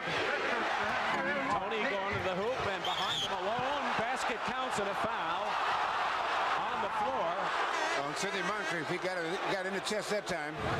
That's not good. Compact car run into a diesel truck. That's 4 fouls on Moncrief.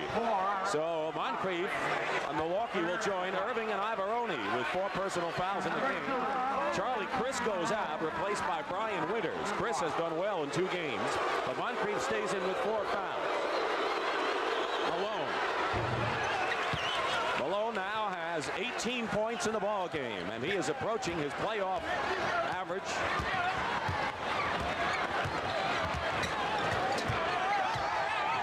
He's hit his last 7 shots as Moses Malone. Right now is defending against Alton Lister. Marcus Johnson with 6 seconds on the clock drives in, gets his own rebound.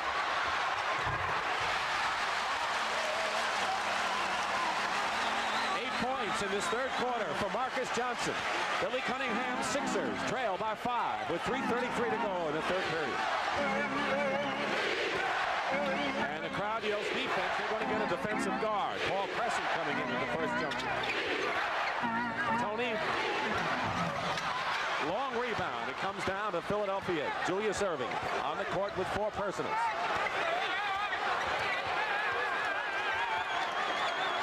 Moncrief and Irving have 4 fouls apiece, and they're playing. Bobby Jones on a feed from Julius. Have they done that before? Years and years they've done that. It still works to perfection. 5 of 6 for Bobby Jones. He has 10 points in the game, and he's doing his unsung role again. Marcus Johnson. That was a tough shot he tried then. Philadelphia will try to come within 1 with 2:45 to go, and they do. Andrew Toney. Toney with his explosive power inside on the baseline. He paid for that one. He got hit on the head real well, real good. Not showing the effects as he defends Winters out on top. 9 on the shot clock. Bucks by 1. They were up by 3 at the half. Moncrief. Malone fights, and a loose ball foul against Milwaukee. Lister. Second on Lister. Here's Paul Pressey into the game. Paul Pressey, top draft choice, set a Milwaukee record for blocked shots by a guard. Where the Milwaukee Arena, where we have a sellout, enthusiastic crowd trying to see their Bucks come within 2-1 of the Sixers, who have won the first 2 games here. Julius Irving in the lane here. So Philadelphia regains the lead, and that is our 4th lead change in the entire ball game. Under 2 minutes to play in the third period. Timeout. A big weekend of NBA playoffs. Of course, last night you saw Los Angeles take a 2-1 lead over San Antonio. And today, of course, Milwaukee and Philadelphia game 3. And then you'll see both game 4s tomorrow, regional coverage. It'll be the Sixers and the Bucks here in Milwaukee. Along with Bill Russell will be here. Or some of you will see the Lakers against San Antonio with Brent Musburger and Kevin Lockery. And then we will be in the Forum in Inglewood for game 5, 11:30 p.m. Wednesday of the Western Conference Final. Coming up right after basketball, we've had some troubled weather as Pat Summerall relayed to Pat O'Brien at halftime. Colonial National Invitation 3rd round. So we'll check on the weather and the leaderboard after the game. And so far it looks like with that last spurt that Philadelphia made to go back into the lead, that slow start at the start of the second half to me has indicated that the Bucks are having a problem in the second half. They needed to get off to a better start than that. But then they took a 66-60 lead after that. Even so, when you come back, every time you make a run at a team, it takes something out of you. Whether you're pulling ahead or catching up, it takes something out of you. And it's better to have them coming back at you all the time. Philadelphia has run off a 9-2 spurt after the Bucks had that 6-point lead. Milwaukee won 1 championship. That was in 1971. Kareem Abdul-Jabbar and Oscar Robertson leading a great cast. Kareem trying to win another title in Los Angeles, and that man looking for his first championship in this, his 13th professional year, and has had 7 or 8 knee operations. Probably will undergo more surgery after this season. The rebounding story. So Milwaukee inbounds, trailing by a point with 1:50 to go. Lanier loses the ball. And then it's Milwaukee ball. Malone's trying to ask Madden who is on the line. Key to Milwaukee, Sidney Moncrief and Marcus Johnson. They have all but 2 of Milwaukee's points so far in this period. Here's Junior Bridgman.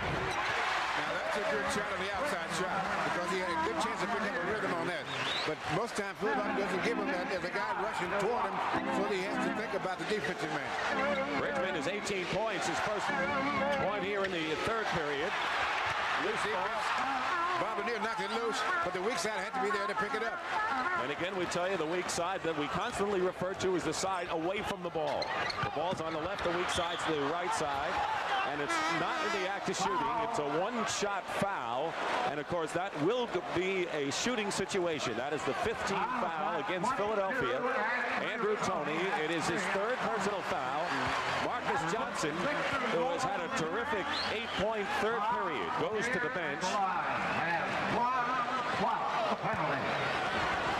So in there now for Milwaukee, we have Bridgman up front, along with Alton Lister, Lanier at center, Pressey and Winters at guard. So we have 1 shooting guard in Winters, 1 shooting forward in Bridgman. And 1 shooting center in Lanier. So the accent with a little bit more strength up front is on the shot situation. But don't forget Lister and Pressey can play defense too and do it well. Bucks by 1. Malone has 10 rebounds. Doubled by Pressey, Lanier, and Bridgman. Triple team, and they get the ball away from it. Under a minute to play in the third. Junior Bridgman and Ivaroni fighting for the loose ball, and they'll give it to Philadelphia. Now here's a triple team on Moses. He gets up, stays up, and here's trying to get position to get the ball. He gets the ball, and there they are. And they came up with the ball. Lister. Now 10 seconds on the shot clock. You're looking at the game clock. Tipped away by Winters. A fine play by Winters, disrupting what Philadelphia tried to set up. They have 7 seconds to attempt a shot. Milwaukee by 1. They led by 3 at the half and 5 at the first period mark. Andrew Toney fall away, way off. Lanier tried an outlet pass. Malone took it away. Malone again. 18 on the shot clock. And a loose ball foul on Ivaroni, his 5th. Good defensive position by Alton Lister on that because he had real strong position. He wasn't to be denied, Bill, huh? 5 on Ivaroni, and Clement Johnson, who has taken over the role, you might say, as an enforcer for the Sixers, replaces Mark Ivaroni or Malone. Malone goes out, Ivaroni stays in. And now the Sixers have effectively a very large front line in Clement Johnson and... No, they took Moses out, so it's not. I thought it was going to be a big as I said, Ivaroni didn't go out. Malone did. Right. All right. So the 2 centers, Moses Malone and Bob Lanier, are on the bench. Lanier has scored 9. Malone has 18. 9 of them here in the third period. He and Sidney Moncrief both came alive in his third period. Sidney Moncrief with 10 points. Malone with 9.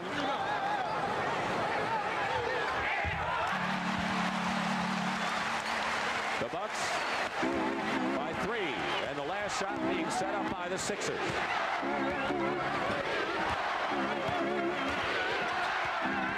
Andrew Toney feeding Ivaroni, who's fouled with 2 seconds on the clock.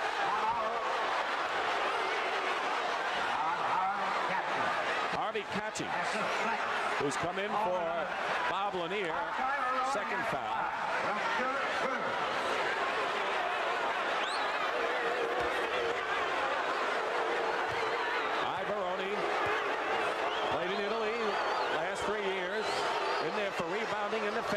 so much for scoring. Anything they get from him is gravy. 26 years old, a free agent rookie, originally drafted on the 3rd round by New York. As hard as he has to work, that's no gravy, Dick. That's right. All right, 2 seconds to go. Timeout. A 20-second timeout with 1 second to play. I thought they wanted to get that a little sooner so that they could get the ball in the front court. What they wanted to do was pass the ball to the front court and call timeout and hope that you get a chance to get a shot off with 1 second to go or get a foul.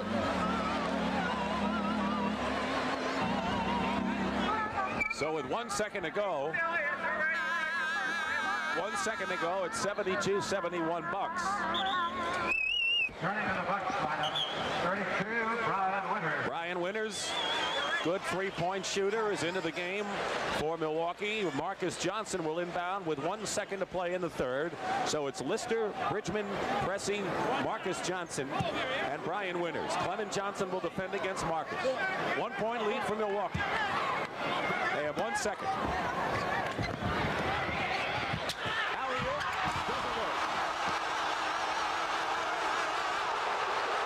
And the Milwaukee crowd and bench thinks Lister was fouled. That's the end of the 3rd period. 72-71 Bucks, and we'll return to the arena after this word from your local station. I'm just not hearing myself, folks. No, not when the crowd is semi-up. I'm forcing it. Yeah. Hey, Sandy, do you hear that play? Let's see what it looks like.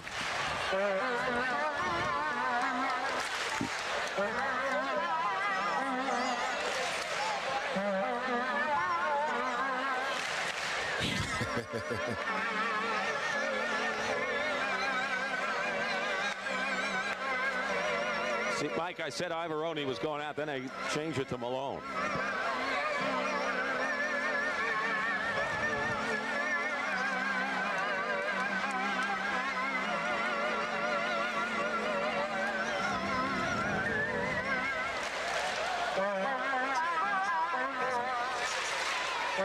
No.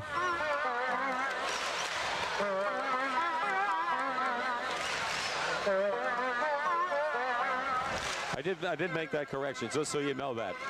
So I didn't come back on it. All right, we got final period, 72-71, 72-71.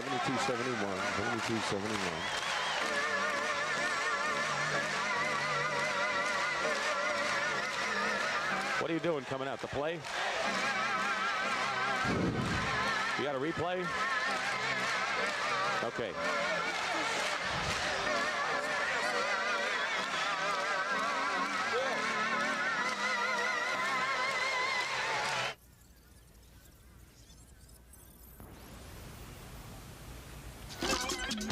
The NBA on CBS is sponsored by Miller High Life. Welcome to Miller Time.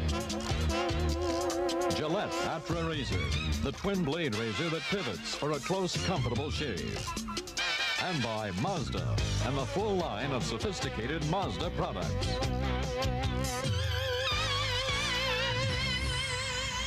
Delightful city, Milwaukee, Wisconsin, with the Milwaukee River running through, and Lake Michigan, Beer City, and a fine Midwestern community where players like to live and work. And we are at the Milwaukee Arena where the fans are enthusiastic as they're trying to see their Bucks break into the win column against the 76ers in this Eastern Conference best-of-7 final.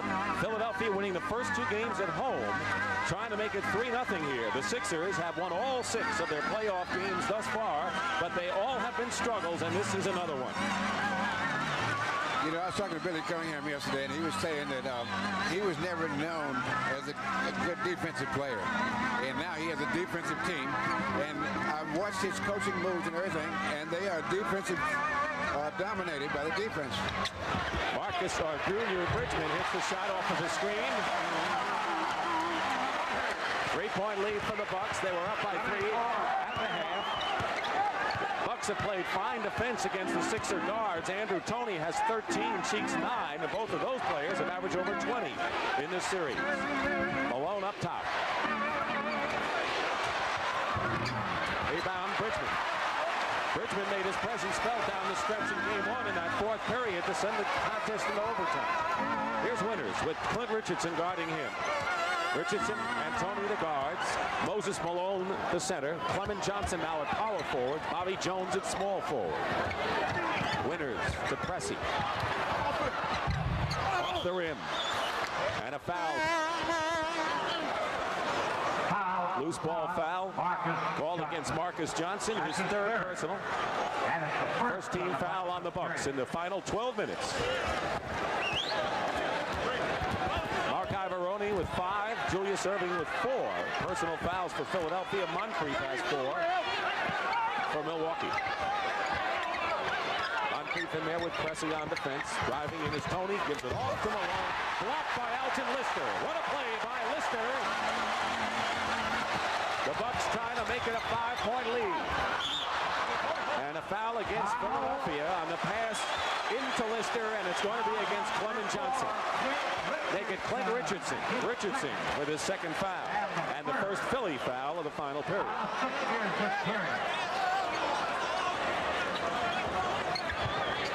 Allowed 14 fouls before the penalty.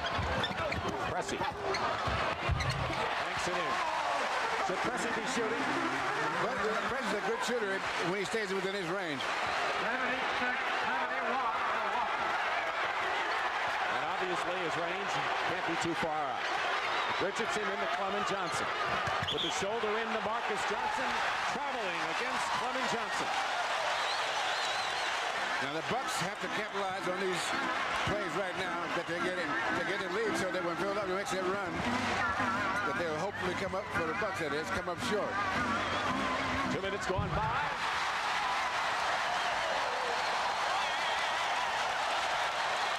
Two straight baskets by Paul Pressey. Now Billy Cunningham is upset with his defense because you're supposed to get help on the weak side. The weak side help was not there. And when you got to do that, you got to take him out. You got to make a change. Here was the alley-oop play to Paul Pressey, who has scored 2 straight baskets, and Milwaukee leads by 7 with just under 10 minutes to play in the fourth period.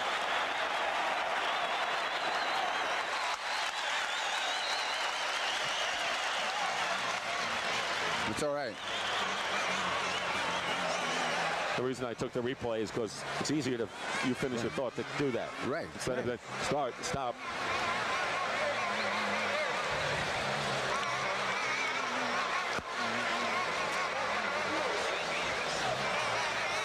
All right.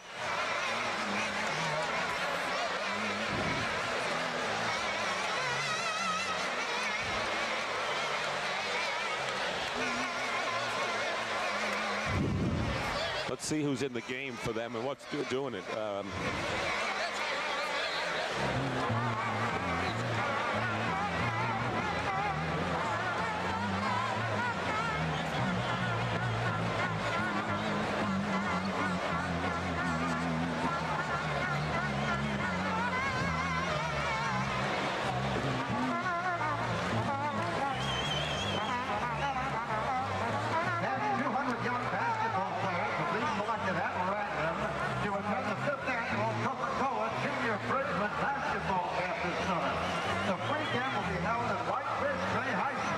Giving me all this stuff? Or is it just to throw to Pat? What are you giving me? Applications also will be available citywide beginning June 1st. Coming up next, the Colonial National Invitation, third round coverage from Fort Worth, Texas. It has not been a pleasant day weather-wise. To get a report on what's happening in Fort Worth, let's go to Pat Summerall.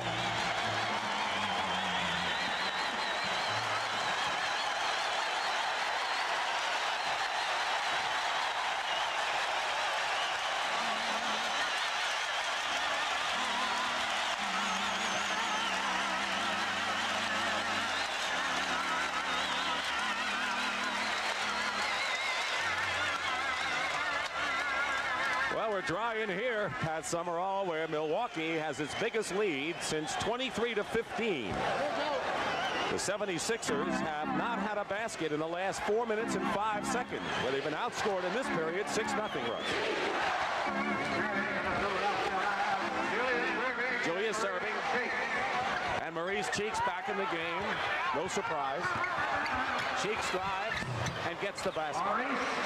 And he's the man of the hour for them most of the time. When they need a big hoop, he's the guy that comes up with it. But he runs the offense for them, and then a lot of times he'll surprise the guys. But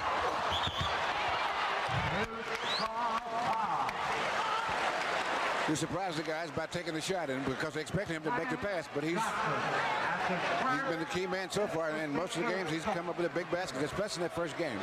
Clement Johnson with his first personal foul and the second team foul.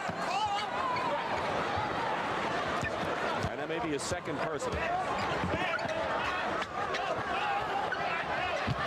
Alton Lister blocked by Clement Johnson, but retains the ball.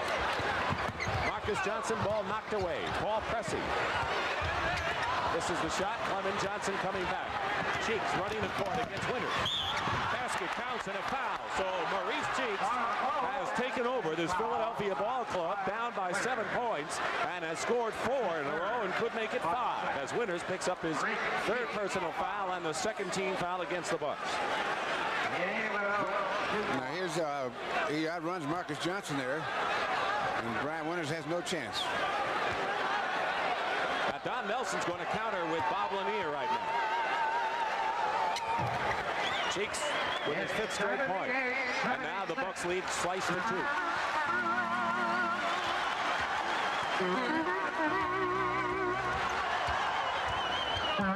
And we can expect Lanier is coming in without Malone. Marcus Johnson on a pump fake on Bobby Jones. Lister tried to keep it alive, but he knocked it in the hands of Irving. 8:43 remaining. Cheeks. Oh, come on. Irving. Not Irving, but Clement Johnson. Call it traveling on Clement Johnson. Traveling on Clement Johnson. Right. Bob Lanier is coming back in the ball game. He has 9 points. Billy Cunningham has not gone to Moses Malone as of yet, so we'll see what Lanier does against Clement Johnson. There's Malone. Billy Cunningham is what you call an action coach, not a reaction coach. He coaches. Steal by Cheeks. Look at this. He doesn't make a substitution reaction to what the other coach does, but to how the game's going for his team. That's what I mean by action coach. The 76ers have scored 7 in a row, all by Maurice Cheeks. And it's 78-78 with 8:13 remaining. So Maurice Cheeks has come back, and now Bobby Jones on another steal. 2 on 3. Irving feeds Cheeks. And the doctor. This is the rebound. Milwaukee running it back. Marcus Johnson against Clement Johnson. And the tip-in and the follow-up by Bob Lanier. And Milwaukee has the lead again. As a result of a good defensive play on the other end. Maurice Cheeks, the man with the ball, and he may be the most dangerous Philadelphia player on the court. Irving in the corner hits Julius. Now with 17 points. Ties it again with 7.5 to go, 4th period. And when he's in that jump shot, he is tough to guard. Lanier did everything but score. And now Philadelphia. Biggest lead for them has been 4 points. Julius gives it 2. And Don Nelson says, let's talk it over. And that's what I mean when he's coming. Good pass back then, Richardson. And you don't have to say anything else about that. An 11-2 spurt by Philadelphia, and the man who keyed it all, number 10, Maurice Cheeks.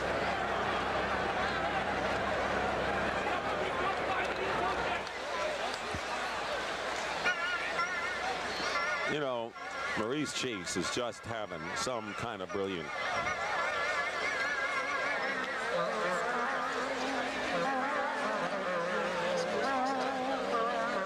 Get what?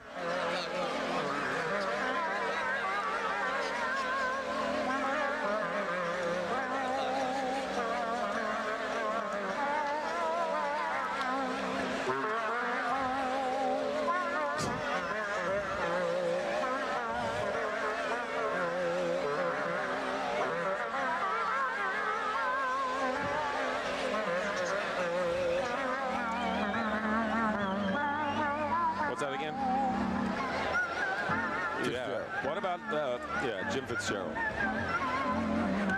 Is he the president or something? I don't know. Yeah, I don't know. Yeah. Don't shoot him. Don't put him on until you know what his role is. Thank you. Yeah, thank you.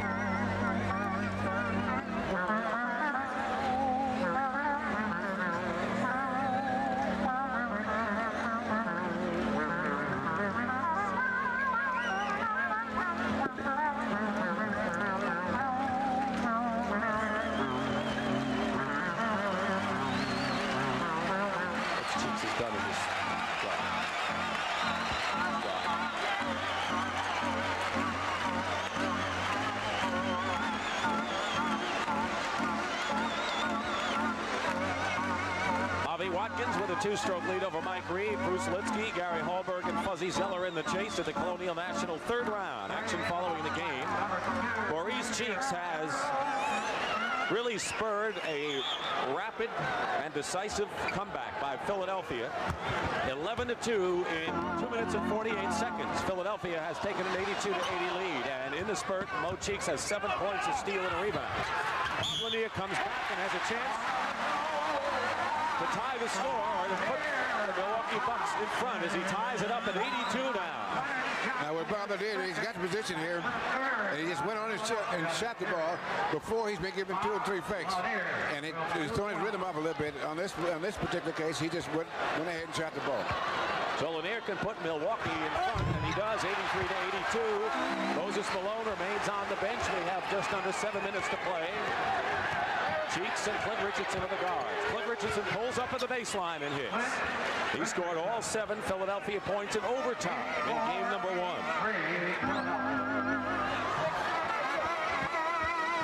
So we have had 7 lead changes and 8 ties.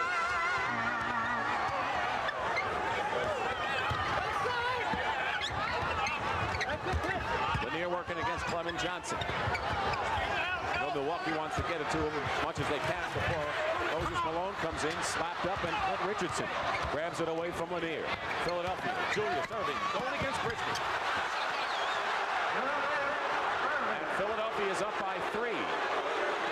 Keep in mind, as the doctor now with 21 points, maybe his best playoff scoring output. We'll check. He had 19 in game 1. Check what he did against New York. Winters going in against Moncrief, and Clint Richardson commits the foul on Sydney.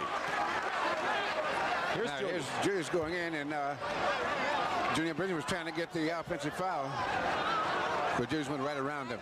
He has great body control. I guess that's a redundant statement. Clint Richardson commits the foul. That is his 3rd personal and the 4th team foul against Philadelphia.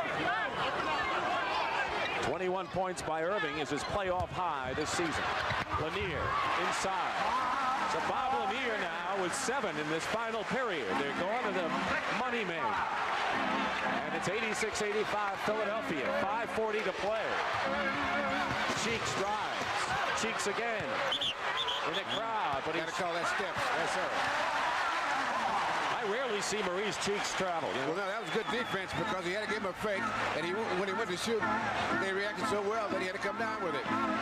Well, you're going to see Big Moses Malone coming in a moment. Never see him down the stretch without full power, 100%. Moncrief driving, draws the foul. It is a 2-shot foul, and it would be anyway. It is the 15th foul against Philadelphia. It is on Clint Richardson, his 4th, and here's Malone. And that's real early for Philadelphia to have to be able to limit so that every time they foul now it's a 2-shot. All right, Malone is back for Philly. Catchings comes in for Lanier, but Lanier's been hot lately. Why is Nelson doing this? Because he wants to give him some rest so that he can go down the stretch. Now they've been getting some good performances outside from Bridgman, and Moncrief have been able to score, and so has Marcus Johnson, so that they have enough offense out there, and they want to give him some rest so that he can make the play down the stretch in the last 3 minutes or maybe 4 minutes. So what they want, Milwaukee, judging from what you say, is the fact that they rather have the defense inside and the offense away. Now see, this is one of the penalties that Nelson has to pay for making that change, is that he has to rest Lanier at a time like this. 5:20 remaining. We're tied at 86. We've had 9 deadlocks, 9 ties in the game. Clint Richardson. And another clutch basket by Richardson, who has 6 points in the game, and Philadelphia keeps the pressure on. Winding down to 5 minutes to go. 4th period. If Philadelphia wins, they have a 3-0 lead in the best of 7. If Milwaukee wins, they have a chance to knot it all at 2 apiece tomorrow afternoon here on CBS.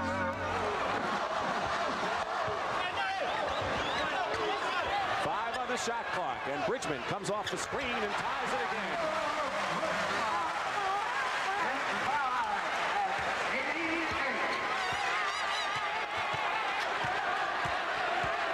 Irving, guarded by Junior Bridgman. He's been hot outside, and he remains so. 23, 8 points in his 4th period for Julius Irving. 7 for Cheeks.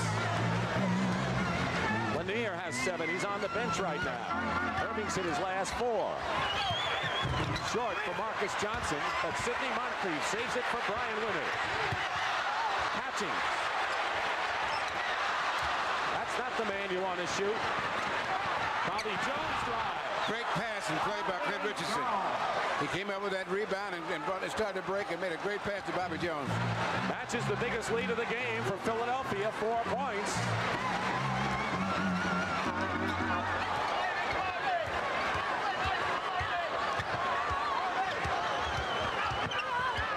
Six on the clock. Bridgman. And Milwaukee, with Malone getting the rebound, Milwaukee's going to have to start hitting that perimeter shot. They're down by 4 with 3.5 to go. 4th period. No basket traveling against Moses Malone. And Lanier's coming right back in. They didn't have Lanier on the sidelines for long as Philadelphia forged in front. So Lanier comes back in the ball game. I thought that Don would try to get him back in between 3 and 4 minutes, and this is 3.5 minutes, so he split the difference there. Timeout Story.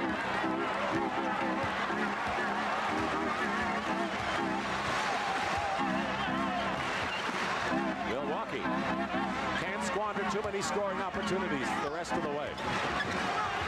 Winters. Well executed play. Only his 2nd field goal of the game, but it comes at the right time, and it's a 2-point game. Philadelphia leading, and the crowd urging on the Bucks. Malone. Basket counts and a foul. Moses Malone, not to be denied, went up there and said, I don't care what you got around me, I'm going in. That is a good example of great strength, because here's where he gets hit. Right there, he's holding the ball. He still has the strength to get that shot up there, and he gets a good bounce. And a timeout has been called.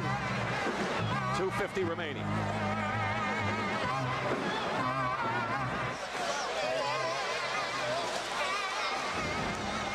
Who called the time? Television? Oh. Dick, I want you to start thinking about that.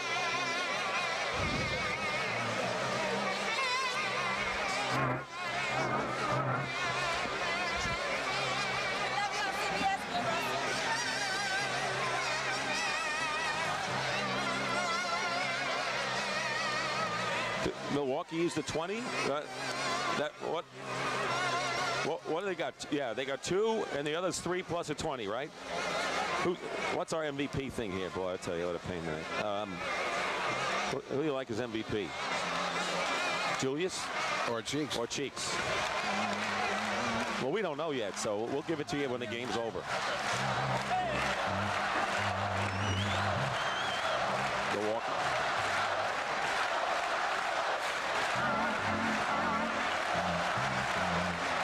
Dick Stockton and Bill Russell, live Milwaukee Arena.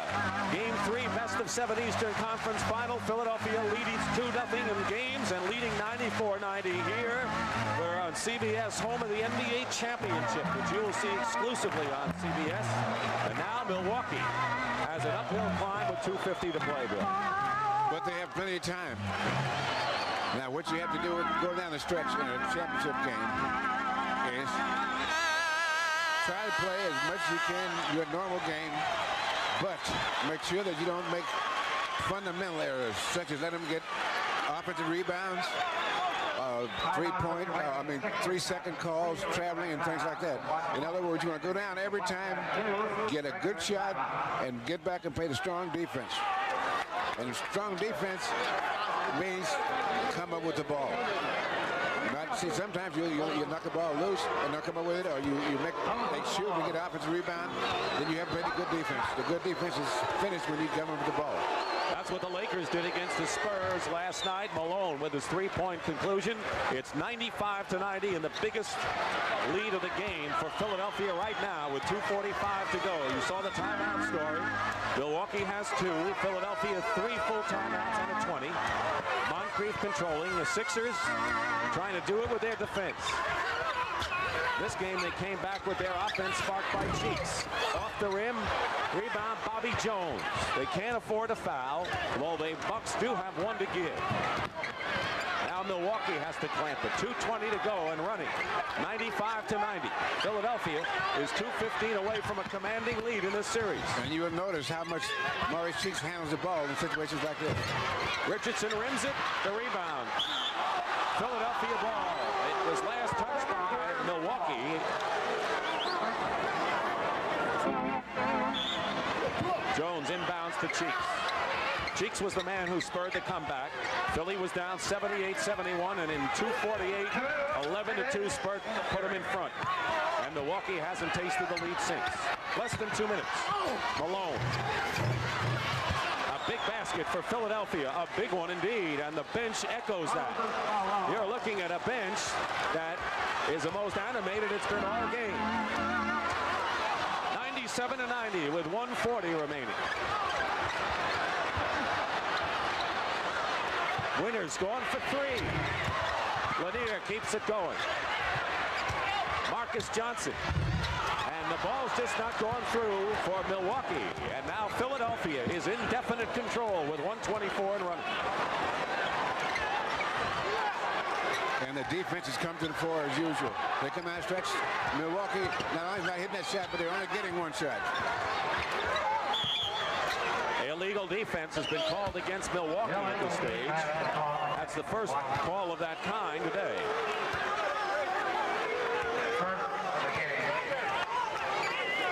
Biggest lead of the ball game right now, and Don Nelson has to be wearing a worried look. The Sixers have won 6 games in their playoffs by a margin of 5 points.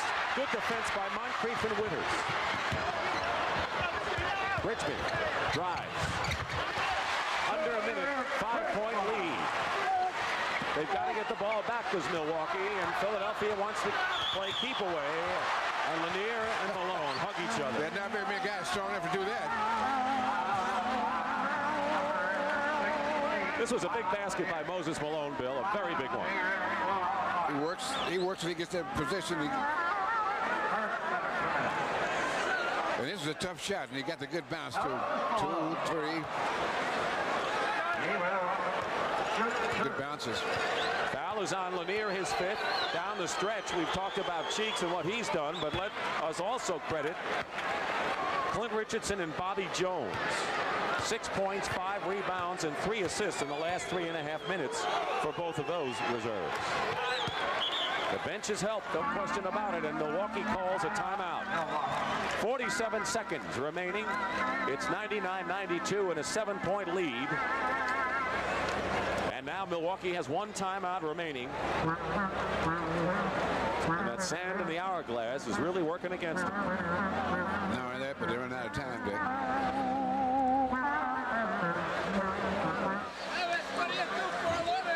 We never got a count at all.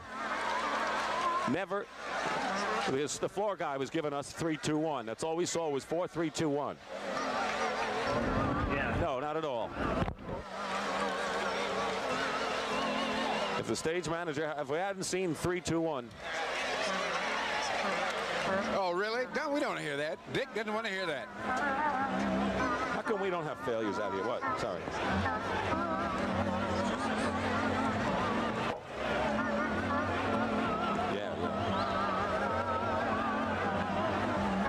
What do you think? Cheeks MVP? What do you want to do? Cheeks. Cheeks of Philly Woods. You got to. me somebody. Name on, but it'll be right.